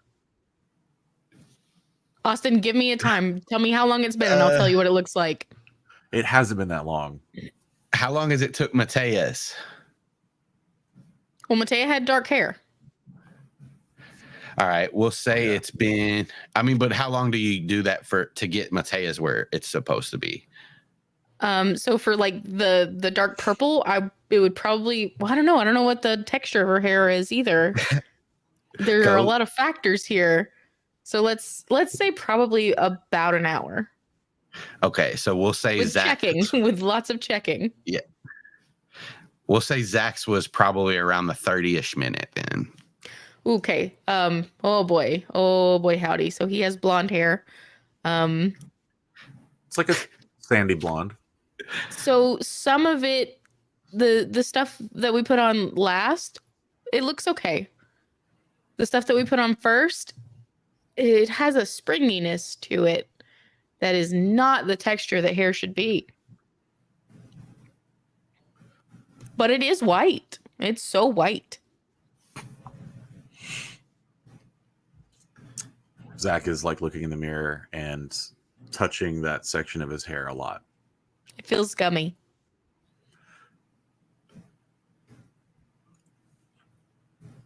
Cameron's just like staring at you, smiling. He's like a skunk, dude. I only had 40 volume. I'm sorry. Skunks I have a didn't- stripe in the middle, dog. Like this is. Oh, okay. clearly- Mateo looks like a skunk then. I That's bet just your rude. skunk can't beat my wolf, Mateo. This one's an idiot. Dylan just giggles at Matea. You guys, I thought you all had enough of being animals when you get to turn into them, and now you want to look like them when you're humans.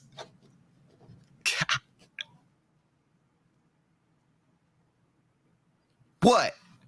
He looks around and just shrugs at everybody. Zach starts morphing into orangutan.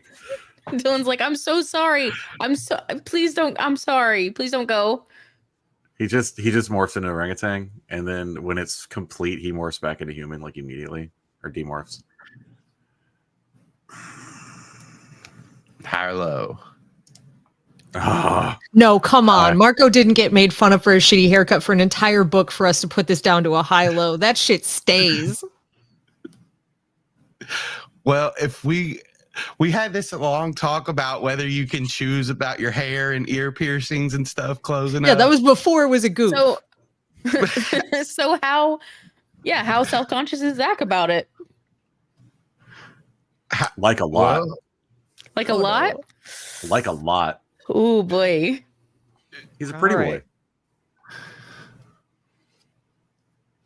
Hang on, everything just cut out for a second for me. Oh no. What'd you guys say? We said it would all be fine, and his hair's going to go back to normal. Yeah, that's what we said. I will say this, even judging by the rules of the conversation we had that was not related to this game at all, that was just related to the rules from Animorphs, the books, if it's part of Zach's subconscious that this exists, I would argue that it's going to be there. Now, that said, it's fucked up dead hair, so I don't know, would the DNA like make it grow back better? I don't know how DNA Let's works. do this. I'm not a fucking geneticist. Your hair's not alive. It's more alive than brittle, fucked up hair. An No. hour on. Well, That how hair come it is hurts just- when you cut it? It doesn't hurt when you cut your hair. Yours I doesn't? scream every time. Yeah. It doesn't hurt. I'm I with just you, scream. Jaden. Just for no reason. Ah! I just have so much anxiety about getting my hair cut. So Yeah. That's why I have a mohawk. No one can fuck with a Thanks, mohawk. Sam. Anyway, yeah. So, I mean, Uh, much as I I'd say, hate it, Zach, I go ahead. if you're consciously trying to get rid of this, roll a concentration check. Sure. What is that again? Roll low, Constitution? roll low, Yeah. roll low, roll. 14. You can choose if it stays or not. Nah, I don't think he can. I think it's fucked up. Okay. I think it stays fucked up. Because I think from the rules we established in the conversation that I was talking about, like, it's in there. It's part of the subconscious now. He can't undo it. Now, that said, he can go get a haircut and try to remove this. Yeah.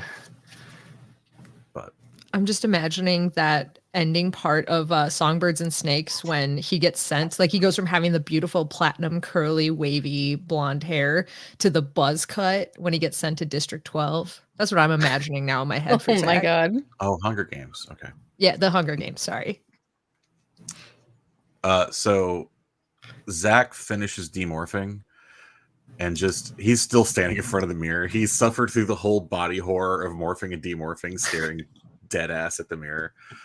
And he just gets back to human and he goes, "You guys ready to go?"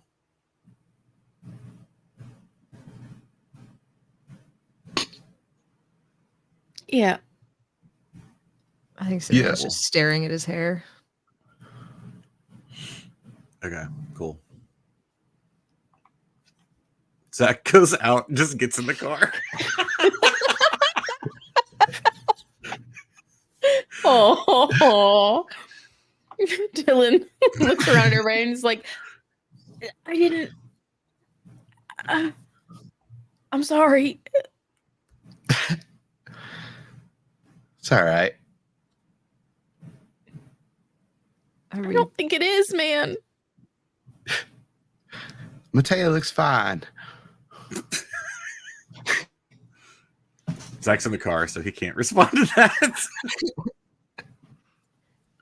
Is everyone just staying with bleached hair then? There is no dyeing portion. We've Well- had enough dying. Oh, just kidding. Sorry. Zach and Matea said that they just wanted bleach. And I do think that I should take him home now.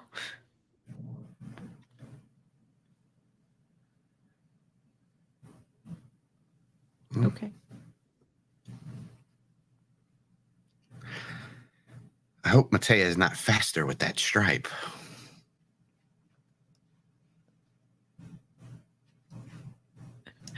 Dylan turns and is like, that's good. Thank you.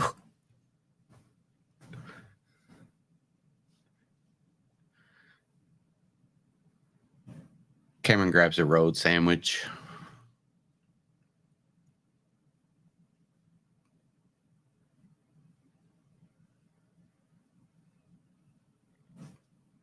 What time is it? It's pretty late at night, huh?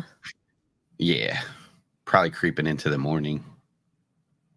Oh boy, very late at night. Okay. Then I think Savannah will just while everybody's getting ready to go, she's just going to go over to Aximili and say, I have a lot of ideas, plans here. I think we should discuss perhaps involving Maitea in those, and maybe we can sort of pull a fast one on the Andalites as well. Oh, okay. Is there anything that you need me to do to prepare for this? Or is this something that you'll talk about with me later? I don't know yet. I think we just need more information. Yes.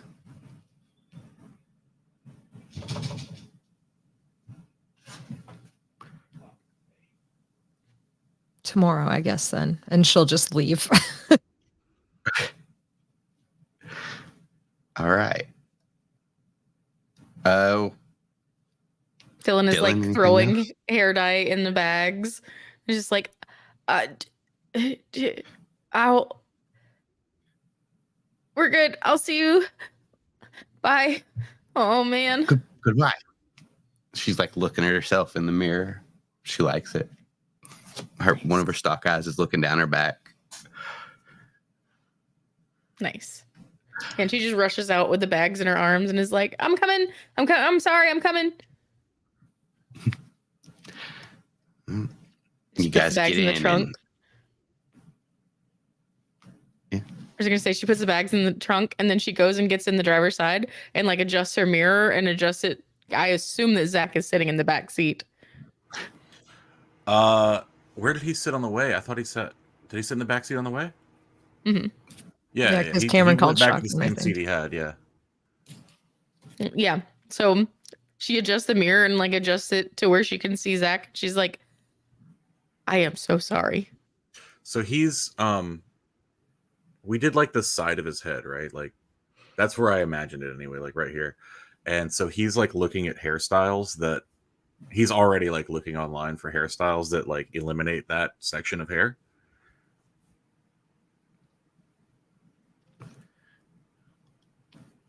He's being quiet about it though. Like he's not mad. He's just like fucking looking. He's like time to change. I'm so sorry. And she like readjusts the mirror. No, it's cool. Don't worry about it. And you can roll an insight on that if you want to. Oh. I'm going to. Absolutely. No, he says that out loud. I'm just kidding. Okay. You can guess I roll have a to roll persuasion or a deception. Yeah. I guess I have to roll deception. I do have advantage on deception, so. So you believe him? me? Okay. All right. And she cranks the car. And you guys make your way back to Ocean Grove. I'm making our way downtown. Does Dylan have a section of hair that's bleached now too? Like, did Dylan do this all at the same time? We were focused on Itea. Okay. I figure Which both is why hands Zach's hair for got messed that up. much hair. Both sets of hands. Hell yeah. All right. And where's everybody going? Zach's going home. Dylan's going to Savannah's. Wouldn't it be Cameron's fucked going. up if I said Savannah's going to Dylan's? That would have been fun. Honestly. Fade to black. Oh, Dylan would be in so much trouble. Oh no. She's not. Savannah's going home too. All right. You all get back home and get to your beds and fall asleep for the night. And that would be where we're going to end it. Except Savannah. You can't see. You can't hear. There's only the warm liquid sustenance around you. You bump into other soft objects. The softness moves away. It's calming. And so you get warmer and then hot. The liquid around you begins to boil and the rolling bubbles send you sprawling out of control. No matter what you do, you cannot get your bearings. Parts of your skin begin to bubble up and then burst, sending chunks of you floating away. You feel your head begin to bubble. And as you boil away, you shoot up in your bed. Possum raises his head up from his sleep and looks at you. And that's where we'll end the episode.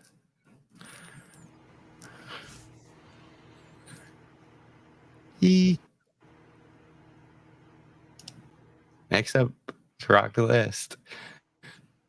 Yo. That was the Yo. appropriate level of sheepishness to He announce just- that with. Did that Yep. to you. Oh, I know. Yeah, I know he did. And I know my response, but I'm disappointed in you, Austin. Oh. Oh no. Well, you'll have to tell me why in 10 minutes when we come back for Heracles. Perfect. All right, chat. I'm moving everybody out of the screen right now. You're going to watch clouds float by on a moon for about 10 minutes, and we'll be back at 1:15. Till then, I love you. Be careful. See you later.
Still nothing. I don't know what he thought. All this these, is our Heroclist.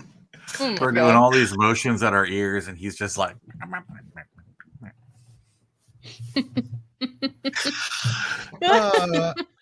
I said It's at the been a beginning of minute. Yeah, it's been a while. I hope nothing goes wrong. But something went wrong. Too bad. Could have been worse. Mhm.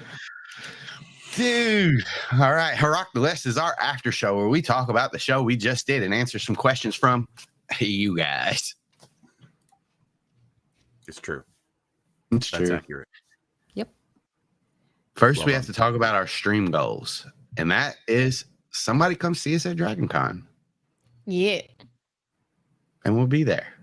And we'll I'm stacking the deck because Keither already said they were going to come see us. So I'm stacking the deck and saying it should be Keither. Keither has to come see us at DragonCon. Well, no, or it'll be our stream goal. No. It can be anybody. Can't be anybody. It can be anybody, but if Keither comes, Keither does give special stuff for stream goals. He was, I think, the first one that got us like an extra stream goal one time. I don't remember the exact situation. So Keither, if we see you at DragonCon, that's an extra stream goal met, and they get an extra 5 experience. Ooh. Keither, I will hunt you down at I will DragonCon. find you. I have a very specific set of skills. And it's DragonCon, and Honestly, Dude. I'm proficient. So we're gonna get an extra level for every person that comes and finds. That's what people I at heard. DragonCon. That's the Yep. that's how it works. Right? okay. Yep, that's what I heard. Yeah. Yeah. Okay. Cool. Just okay. Whoa. 5 experience for every new person 5. that we see at DragonCon. 5. Yeah. All right. What That about counts. 10? Hold on. So Well- Alex, you need to bring a clicker and just count every stranger that You got it. wanders by. Yeah. Oh, fuck. Mhm. There you go. I hold all rights to refuse any experience. No, you don't. Nope. No, you don't. Nope. You can't. No. The deal's been struck. Yep. Shit. We All shook, right. shook This it on is- it. This is a weird time to announce this, though, but I've decided to change the system we use. Instead of you buying things with experience points, we're going to do skill trees. So, all right, 5 experience. All right, let's talk about What is trees. wrong with you? Let's talk about Honestly, trees. I love Oh, skill trees, so if we did that, that'd be great. Yeah. Yeah, I've been mulling it around in my head for this, but Too late. that's right here nor there. Next time we do a new game. Yeah. So, oh yeah, one real quick thing. DragonCon on Saturday and Sunday. You can see Guild of Granddaughters on Saturday at 11:30 and Gallery 6. And on Sunday, you can see Late Starters at 1 o'clock in Gallery 6 at DragonCon live. Come on down. Wear a costume if you Yeah. come into either one of them. Cosplay as Zach. Cosplay as Zach. I'll give That would be you awesome. 1,000 experience. Someone please just bring a skateboard and a blonde wig. That's all you need. Now, Nate, they get the 1,000 experience, not Oh, you. I thought you meant me. Yeah. Fuck. Well, then I don't give a shit what you do. Never mind. Don't Cosplay bring a whatever you want. skateboard. Got one streak in your hair. Yeah. One fried bit of hair. One fried streak. Dude. All right, let's get into it. Let's What do about it? Yeah. Favorite moments? That is generally what we start with. Yep. Who's going first? You. Oh. I had 2. I always have 2. I never just pick one. I liked the collaboration between Savannah and Zach on a plan for Xander. I thought that was good. That was a good time. Also, Zach hates it, but I think frying Zach's hair is funny. Because That did feel like I don't give a shit. It felt like a good player moment, even though it was like at Zach's expense. It was like Yeah. all of you all doing something that friends would do, and stuff that would happen when friends do fuck up.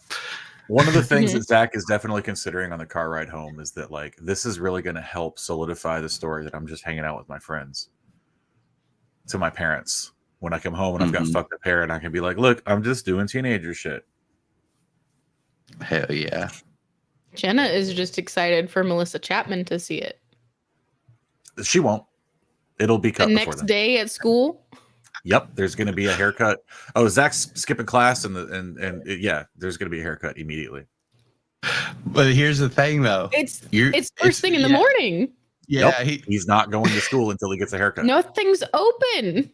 So you're gonna Then just he will be late to school. stand her up. Oh boy!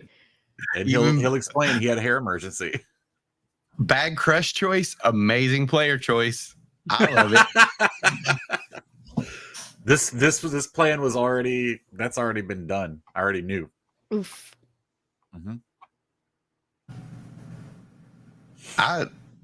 One of my favorite moments in this was when Zach came up with that framing the subvisor part.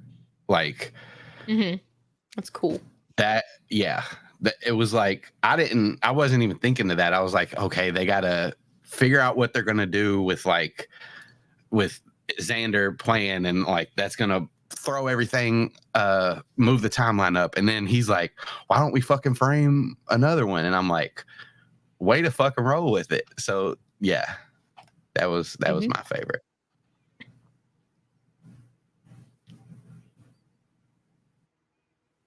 Am I going next? Nobody else Yeah. liked anything. I hated I liked a lot of different things. I liked how much sort of interaction between all of the different players and NPCs and everything was going on.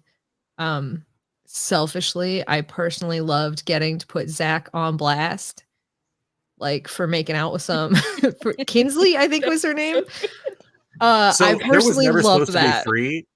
Zach couldn't remember the name, and also And Nate then we couldn't remember just the name. all were like, no. And now there's three apparently. That's what happens when you yes and. I think everyone thinks there's three, and Zach is not sure. Maybe there were. He's like, what all did you see? I loved it. And I love fucking the awkward conversation of you don't use your hands when you make out. All right. I didn't say that. I said you don't use your hands to kiss. Roll the tape. Play back the tapes.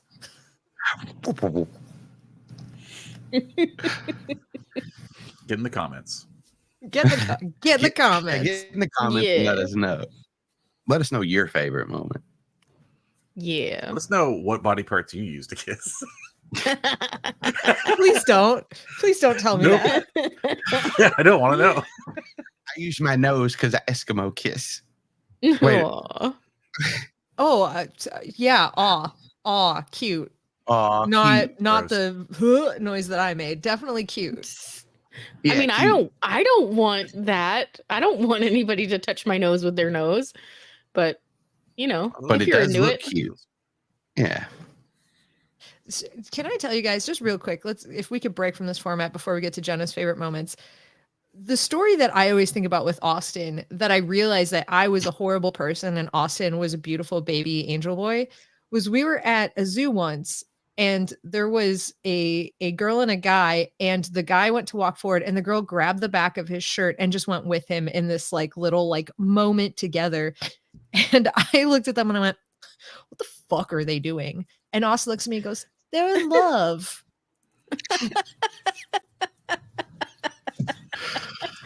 That's an accurate description of both of you. Yeah, that's yeah. in character It's for so both of you. good. The things that you did. Yeah. There was also a goose Yeah. that tried to kill us. Yeah, I love that goose. The goose is in love with violence. Me too. All geese.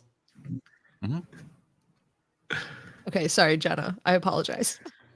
My very favorite moment was look, that's exactly what I was thinking. Savannah and the Tailblade. Like It genuinely so was fucking good. It was Never so crossed my mind fucking good. once. Y'all are demented. Yep. I know that Dylan would not have looked for it, but Jenna wants that fucking thing so bad. So I'm glad That's that gonna be somebody thought about all it. that gets pulled out in the future episode. Chekhov's Tailblade. Whenever that happens, Yeah. Not till the third act, my Oh, friend. Oh I man. cannot wait until it comes back. That's going to be so cool. they are curved Well, like a depending boomerang. on how. So if you threw it, it might come back. Dude, This I is want to our know Australia episode. what does the connection point look like? How, does it like taper into like bone? What is it? What is it? What is it? Full hooves. There's Newborn- 4 newborn hooves on full each hooves? side. Oh, No. The little Does it the look little like a fingies. tooth root? Hairy hooves. God, that would be so good. If it Ugh. looked like a tooth root. Yeah. it has to be something like that, right? Yeah. Somebody I asked. picture Gotta like be. muscle rounding on it somehow and holding it. Yeah, so it's got to also have holes in it. You're just picturing a Mhm. sickle, like an actual sickle, like Sailor Moon's. Yeah. Sailor Moon had a sickle. Yeah. Yeah. She did. Yeah. What am I Yeah, it's a moon shape. Let me see. That's a crescent. What do you think a sickle is? Sailor How did Moon you just sickle. spell it? Just out of curiosity, how did you just spell sickle? No, spell it. I-C-K-L-E. What? Fast. My hands are too fast. Okay, I guess she S-I-C-K-L-E, you said?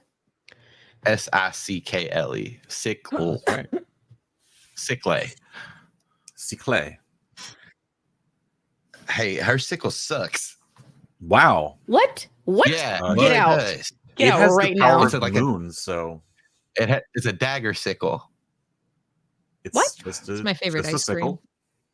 Yeah, a dagger sickle. Tuxedo Mask is gonna throw a rose right at her feet, and she's gonna drop that thing. So, anyways, Spoiler alert, I guess. for Yeah, Sailor spoilers for Sailor Moon from Austin. Moon. Anyway, that's it. Is that all our favorite moments? Are, yeah. I think so. I mean, my answer was all of them, and then I just called out a few that I Yeah. really enjoyed, so yeah. Mhm. I liked not getting torn Okay. apart by a wolf. That was pretty great. Has Dylan Hell already yeah, that's always good. recorded a wolf? Mm-mm. You just didn't? Mm-mm. Why? That's not what her focus was in that moment. Crazy. I don't get it. Sometimes life is just about petting the wolf. But why pet a wolf when you can become a wolf? Because it wasn't in the forefront of her mind. She was thinking Well, about dads and daughters. Well, all right. If you want to have some weird like character moment, I guess. Instead That of thinking was- about strategy 100% of the time. that was another one of my favorite moments. Was Dylan's speech at the Yeah, that memorial. was good. That was a was very good one. Mm-hmm. I like liked Cameron.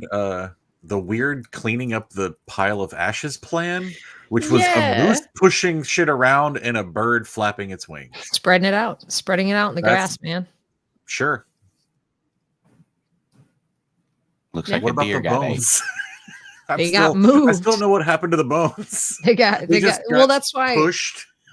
That's why Bird did the top layer of the ashes, spread that out in the grass, got it kind of like out of the way, and then that's what the moose Mhm. was for, is to move like the larger bone piles and stuff and like push them off into the woods, carry them out a ways, spread them, let Okay. predators, scavengers take their shit. I guess it's mostly going to look like a deer skeleton, except for where it looks like a human skeleton, I guess, with too many fingers. I mean, And then a I was weird thinking the alien skull. Yeah. it's not like a lot of it's going to be together anymore, Cracked and blackened, but I mean, Yeah. and then Give me crushed bone a chips. that little. fire's not going to get that hot. That fire. A moose is a heavy I being. mean, That's true. Megafauna. I was picturing a moose sneezing, and I'm like, that has to be one of the most violent things. Snot everywhere. Just Everywhere. Like that scene in Jurassic Park. Yes. Oh, which one? The one where the guy gets eaten on the toilet? Yeah, just like No. that. Snot everywhere. Where they're feeding him the branch and then it Run sneezes forward. on Lex and then Oh, she's yeah, covered in yeah, goo yeah. and then he goes, God That's bless you.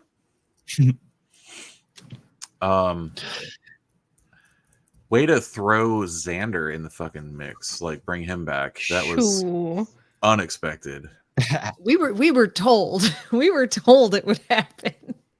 Yeah, but I mean, like not yeah. in the 3 raccoons in a trench coat kind of way that it happened. Yeah, what the fuck, dude?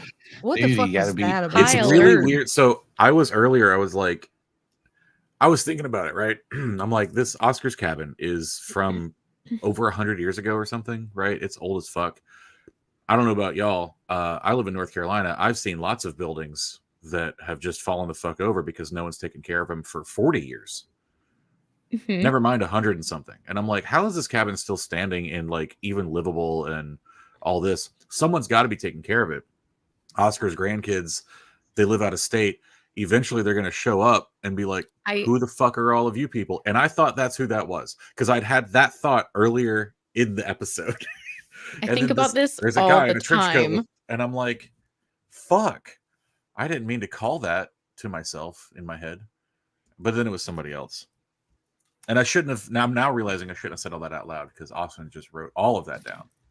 I didn't write any of it down because I Well, Randy, Don't. Yeah, Yeah, just don't. don't ignore it. Just don't. Just pretend it's not happening. Just don't. Yeah.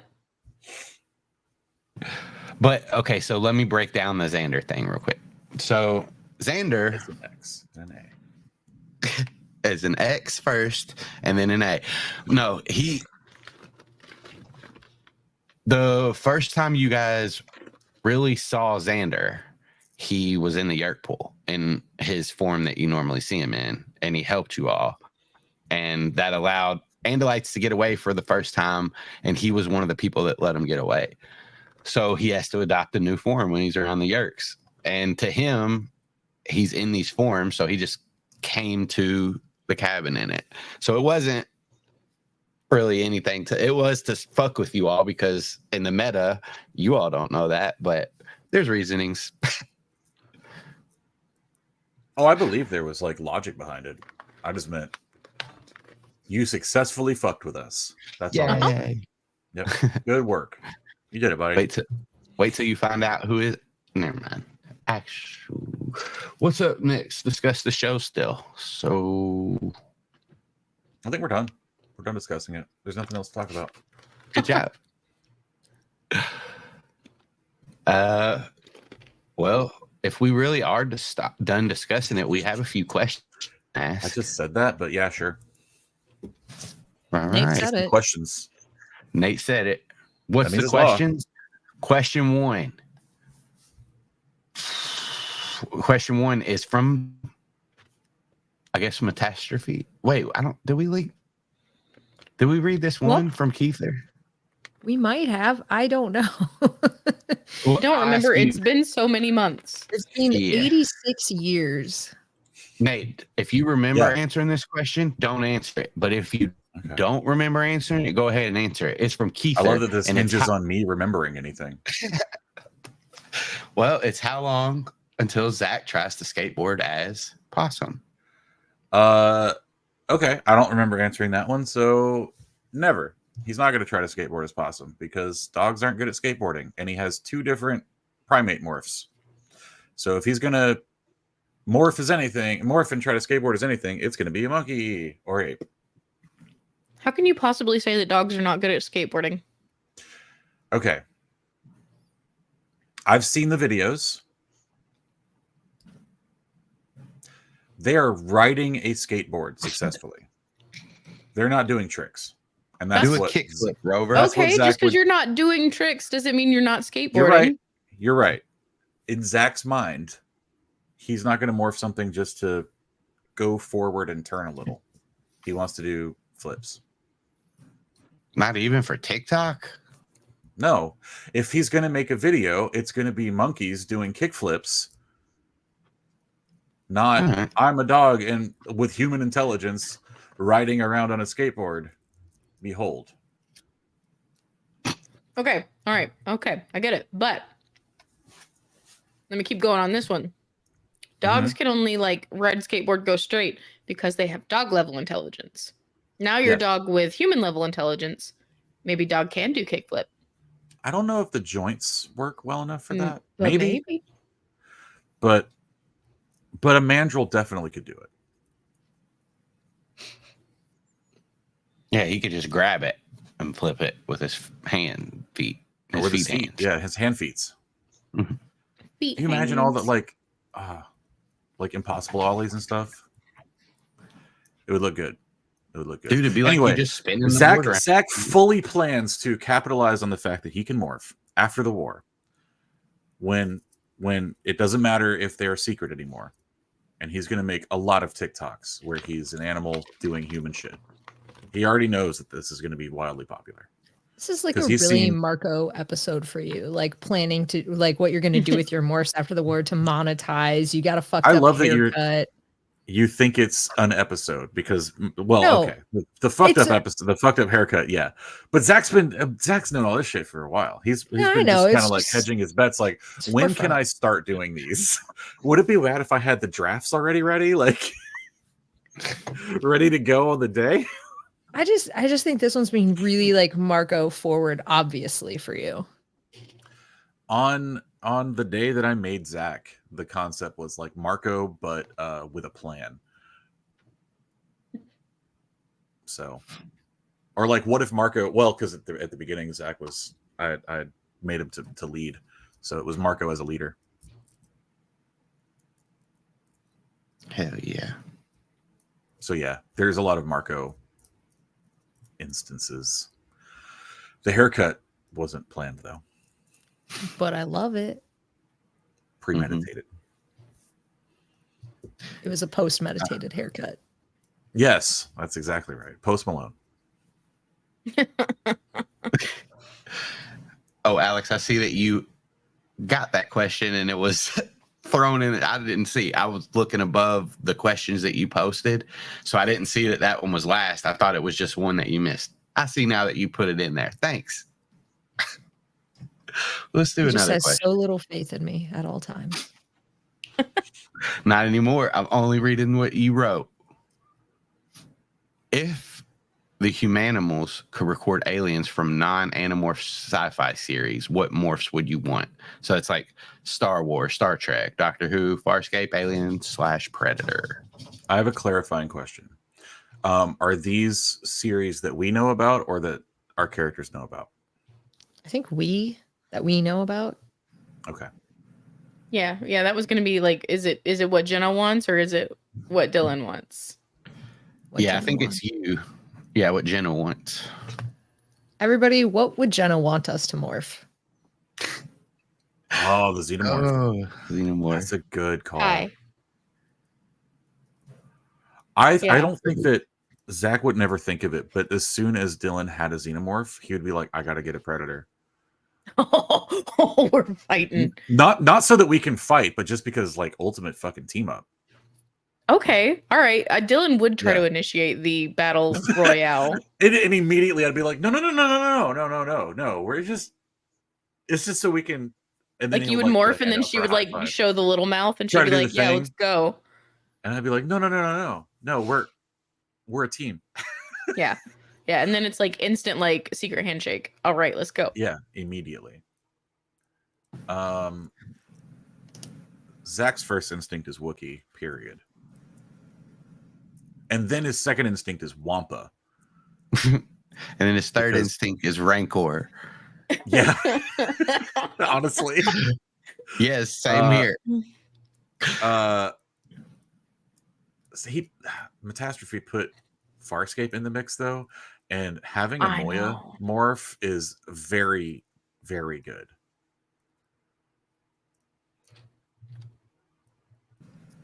Because we don't want to be Pokemon isn't. Yeah. Pokemon's not sci-fi, so we Is can't it? pick Pokemon. It is sci-fi. It's Is it? technology. Yeah, it's science fiction. Just because it's anime doesn't mean it's not sci-fi. Pokemon sci-fi. Pokemon sci-fi. We can have this debate right now. I mean, and I pick Pokemon then if it's sci-fi. If not, I'm going Star Wars. You gonna morph them all? Yep. Okay. You gonna start? Are you going in Pokédex order? So like Bulbasaur, Venusaur, Ivysaur, I think Squirtle. you should do think- Poke Rap order. Yeah, and only the first? ones that are mentioned in the Poké Rap, because he never gets to fucking. I don't know. 700. Yeah. Aegislash. Could you morph Aegislash? Is that organic? It's a Pokemon, right? So I think it has. But then there's Ghost Pokemon. What if you got all of the different unknowns and then did a YMCA Frolic cover. Maneuver. Frolic maneuver? Yeah, with all the It would- unknowns. It would be an infinity symbol after that. I feel like it would be the missing no. It would just turn into Oh, missing. that's what happened. The missing That's note what is it is. actually It's the a unknowns. Frolic maneuvered. What a dumb conversation we're having. I love this. I like it. Yeah. What a stupid idea. Alex, what Alex? aliens? Well, What aliens? you see, sci-fi covers more than just aliens. It is science fiction, which encompasses animals, Jurassic or Park. Therefore, Aliens from non-animorph sci-fi series. Aliens. It's aliens. I'm just Yeah. saying. Oh, it's aliens. I'm just Yeah. saying. It's got to be aliens. It says aliens. I'm in just the saying there's a question. myth. Pokemon are There's aliens. just a myth. Bork. Arf. There's just a Kaylee myth agrees. Kaylee's like, it's aliens. Can't So- pick dinosaurs. Technically, why wouldn't you pick 65? Because then it's Oh. sci-fi, aliens, and dinosaurs. Sci-fi alien dinosaurs. Yeah. here. Then I want to be the meacher. She morphs the meteor. She kills all the Oh, 60 because you wanted dinosaurs. to- I just put that Nice. together. Nice joke. Nice, nice. All right. I want to be a it's me. I'm Narn. the host. An Arn? Narn. From Nar. Narnia? Narn. What's that? Narn. It's from Babylon 5. I haven't seen that. They're sort of I- reptilian looking. I thought you were just making an Arn but Nar joke, and I was like, this is the worst. Narn. Or I want to be a Norn. Arn Narn. I love Or that Narn. they put Star Trek in this list as though there are any aliens worth a fuck in Star Trek. Klingons? It's just There- fucking humans there with big ears are. and weird foreheads. I just don't want to morph any of them. Yeah, like Klingon, really? Just nah, I'm good. When Yeah, Wookiees it's right not there. really different. Well, I mean, Like if you want to Wookiee's do the an same line as Andorian, like Klingon. why wouldn't you just like be a fucking Andalite at that point? right? true. I'll be honest, Andalite is high on my list of aliens from sci-fi series that are worth Yeah. consideration. Sarah Hork-Bajir. Yeah. We'll I stay like in this animal. question a lot. I could think about this question for days. Yeah. Mhm. I feel like them four-armed motherfuckers from Star Wars that like Dex is one of, that the cook that Obi-Wan Yeah. goes to see. Yes. Yeah. Mhm. And And four-armed motherfuckers. they've got I'm sure they've got a Yeah. species name, but I don't I know got what the so fuck it is. confused because when you said Aw. forearmed, I imagined like the ones like on their forearms, Like Popeye. Yeah, I fucked Just- that up entirely. Oh, you're thinking of Just open Doug's up like a whole Spola? new fucking thing to me because Mortal Kombat is included in this. That's That's sci-fi. not aliens. Is Goro an alien? I think he is an alien. They're not from Earth. That's okay. Now hold on. But other planes of existence, is that an alien? Yeah. 100%. Mm, Yeah. Somebody to other They're planets certainly in they there. are alien, but is it an alien? This is another debate that I could have for days. Yep. If alien just not, means like from another planet, then they are definitely aliens to somebody. Okay, then now hold on. Now we're opening up like Marvel. Everything. Like we can get into. Could I be a Kree? Yes. It's still sci-fi. Yeah. Yeah. Oh yeah, Marvel. They have some cool shit. Scroll's not a bad one. If you morph a scroll, then you can keep morphing. Yeah, that's Mhm. true. You can just keep going. Yep. Oh, that's Wait, Pretty Galactus, good. the Watchers. does don't being wanna a be scroll Galactus. reset your morph clock? It So if would. you It would. not Because split it, it's a natural morpher. I don't know. I don't know, man. No, like you would still have the capability of morphing. It would just be a different morphing ability if you nothlit it into a scroll. No. When Cassie Yeah. is morphs a caterpillar and morphs like naturally into butterfly, she has 2 hours from then to morph back to Cassie. So as a scroll, you can nothlit, you could be a scroll for Huh. 10 years and change whenever you wanted to.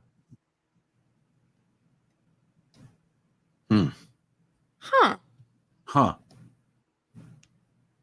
Natural Can morphers, man. I was going to ask if scrolls can turn into animals, but they can because they can pretty much turn into anything. They can turn Yeah. into anything that they can see. Ooh, what's them fucking cats? What's Goose the cat? Oh, Florkin? Florkin. I'm Yeah. looking for Flumped. What are the fucking dumbass name they gave him? Flurkin or whatever. Yeah. Flurkins. Flurkins are cool. That'd be a good one. Yeah. Blah. Sarlacc. You could do a whole Sarlacc. That'd be cool. Oh God, Sarlacc. But how long I is this think they're cool. Miraculous going to be? We got to stop because I'll Yeah. go shit, all yeah. day. All right, Yeah, next 'cause- question. Casey said y'all need cocktails. We already did cocktails. No, that can't was drink. for A Song of Sugar and That's- Snow. Yeah, sugar and snow. We can This is absolutely probably do when this cocktails. question came from. I don't know that we can do that right. Can we do that right now? Let's Hmm. bring this back to next Heroctolast. That way we can think Okay. about them. Okay. I know Zach's, so All right, fuck it. Let's do it now. so Zach's is just a Doc Ock, but with coffee liqueur. Oh, nice. Yeah. It's barely Okay, an alcoholic. It's Cameron's is a chocolate cherry protein shake with Kahlua. hell yeah. A little cherry liqueur. Actually, Little no. cherry, let's- cherry vodka. apple sour. It's a cherry chocolate protein shake with apple sour vodka. That sounds gross. Yeah, I hate it. You could have thrown Malort in there. Come on. And some pickle juice. Oh God. This would be like pickle juice, Worcestershire, like some Watch Your Sister sauce and Tabasco And pepper. and pepper. This is just getting toward a Bloody Mary, and I'm coming back It is. around on it. Do you all want to wait to do your cocktails? No, or you do want you mine? have them? You Yeah. want mine? Savannah's is the drink that she was handed by somebody else at the party in a red Solo cup that's left behind the couch and walked away from. Ah, nice. Hell yeah. I thought it was just gonna be like a cosmopolitan. Like she doesn't come up with a new one. Like why would That's- I? create I a mean, new that's- one? that's probably It's the an second one, right? old-fashioned. I've picked the one that I like. Why do I need to do more? Yeah. That would be another solution. I just think at this time it's like, yeah, all right, like I'll take your shit, but then just like whoop, put it down, walk away, go get something you actually want that tastes good. Water. Yeah. Dylan's is strong brewed juniper berry tea, tonic water, and a twist of lime. Nice. I don't know what true berry tea is. Jen. It tastes like gin, Oh. but it's not. It's not alcoholic. Yeah. True. Juniper butter. She drinking their juniper butter. Hey, thanks, Casey, for your question. We got another from Matastrophe. Ye- This one's for everybody, just like the other ones. If the Humanimals were gargoyles, which pose would each of them do before turning to stone during the day? Cameron would do this one. Mhm. That Mhm. one. Dang, Austin, you been at the gym? Dude, no. Nah, dog, not at all. Natural, baby. Zach's would be like he's about to drop in the vert. Nice. Mm. Nice. Dylan's would be like she's reclined back with a book in her hand and her feet up. Hell yeah. Yeah. Hell yeah. I think Savannah's would just be perched on a cool ledge watching shit. Just gonna observe what's going on. Savannah's is just standing there. Just standing there. Don't give a shit. I'm just here to observe. Thinking No. man, yeah. Accidental Hell yeah. thinking man. What would Max's be?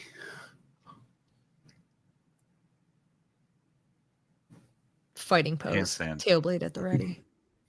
Yeah, up on his hind legs.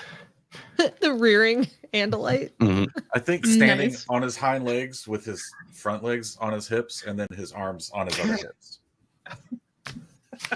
One on his horse hips, the other on his Yeah. human hips. One on his horse hips, one on his human hips. Like the insect he is. He's got a thorax or something. I don't know. Listen, Can't spell X without thorax. you can't spell Thor. I think I did it backwards. It's fine. Yeah. It's fine. Wait, thoraxamilli. Got it. Got there. First try. Well, do you guys have any other thoughts about the show? Nope. Teacher T. Never had a thought in my life. Damn, Not going to start now. I might. But until then, hi, I'm Austin. You can find me at CZ on CZ. You You killed can it. find me at CZ Drop on Twitter and right here every other Sunday because we're back at 10 EST. That's American. Nope, wrong. 11 EST. That's American. 10 C intro. That's Canadian on twitch.tv/CZ Drop. If you're into actual play podcasts, check out Late Starters. It's an adventure set in the Pokemon universe 50 years after Ash Ketchum became Pokemon Master, Champion, whatever. The plot is darker. The stakes are higher. The trainers are older. Everywhere. That's me. My name is Nate. I'm otherwise called the Splintersmith on nearly all things internet. Most specifically, I am Splintersmith NC on Shitter and on Twitch at twitch.tv/Splintersmith. I'm also now Animorph shit posting on Blue Sky's Old Swamp Pass. I'm also 1/3 of Soup Salad Sandwich, a podcast about food arguments, which has been on hiatus for a million years. And I play Chapman in Sporadic Phantoms, an Animorphs ARG radio play podcast. Yeah. I'm Jenna. And hey, did you know that these nerds are very cool and I'm lucky to even be here? That's right. You can find me. Don't fucking thumbs down me. Don't talk about the people I love like that. All right. But you can find me all over the internet at Jenna Chill with one L. I will find you. I will come to your house. I will find you. You know this is true. All right. Anyway, Jenna Chill, one L, all over the internet. Don't put the second L in. Alex will get you. She'll sneak up right on you. Just the one. But yeah, I'm a member of Horse Girls, which is an entirely academic podcast. I'm also the quest master of Guild of Granddaughters, and you can find us at DragonCon. Again, that is Saturday at 11:30 in Galleria 6 at the Hilton. Find us, watch it. It's going to be insanity. You're going to love it. I promise. If you don't, shut the fuck up. Surprise Attack Book Club is a thing I do, and I'm also the soup for Soup Salad Sandwich. Hey, I'm Alex. And if you don't like Questmaster at DragonCon this year, it's a money back guarantee, but you paid $0 to enter, so good luck. Anyways, I'm on Twitter at Alex and Birds. I can be heard on like 1,000 other podcasts, like Animorphs Anonymous, which is morphed into Apple Grant Book Club, where we talk about all of Catherine and Michael's books. If you like Casey from that show, then check out Late Starters. We've told you about that one. It's that Pokemon TTRPG. We may have mentioned it once or twice. Yeah. Anyways, if you already listened to that and you like Tim from that, but Jenna from here, then check out Horse Girls. That has both Tim and Jenna from this very show. it's fantastic. And then, of course, if you like the diabolical mind that is Jenna, check out that Gilda Granddaughter show, please, for the love of God. I play little Alex. I run around and do basically nothing, but I like it that way. So check us out at Dragon Con. It'll be great. And then, yeah, Soup Salad Damage. You guys, that's a really fucking funny show. And I'm tired of you guys pretending like it's not. Okay? Get it together. It's very funny. And all of us can be found on D&DB Discord, which you can get a link to by visiting our website at draconbeams.com or reach out on Twitter or Xzitter. D&DB POD is our username on there. You want to prove you're not a yerk? You can join the resistance. All you got to do is slip us a little single human dollar every month, and we'll confirm that you're not a controller. And if you want some D&DB merch, we got that too. You can get stickers, t-shirts, everything you need to cover your human body. You got to head over to draconbeams.com, aka milkyourfriends.com, aka artificialhooves.com, and also the Audubon Society presents Real Honey for birdlovers.com for more info on that. Thanks for joining us. Okay. Bye. Bye.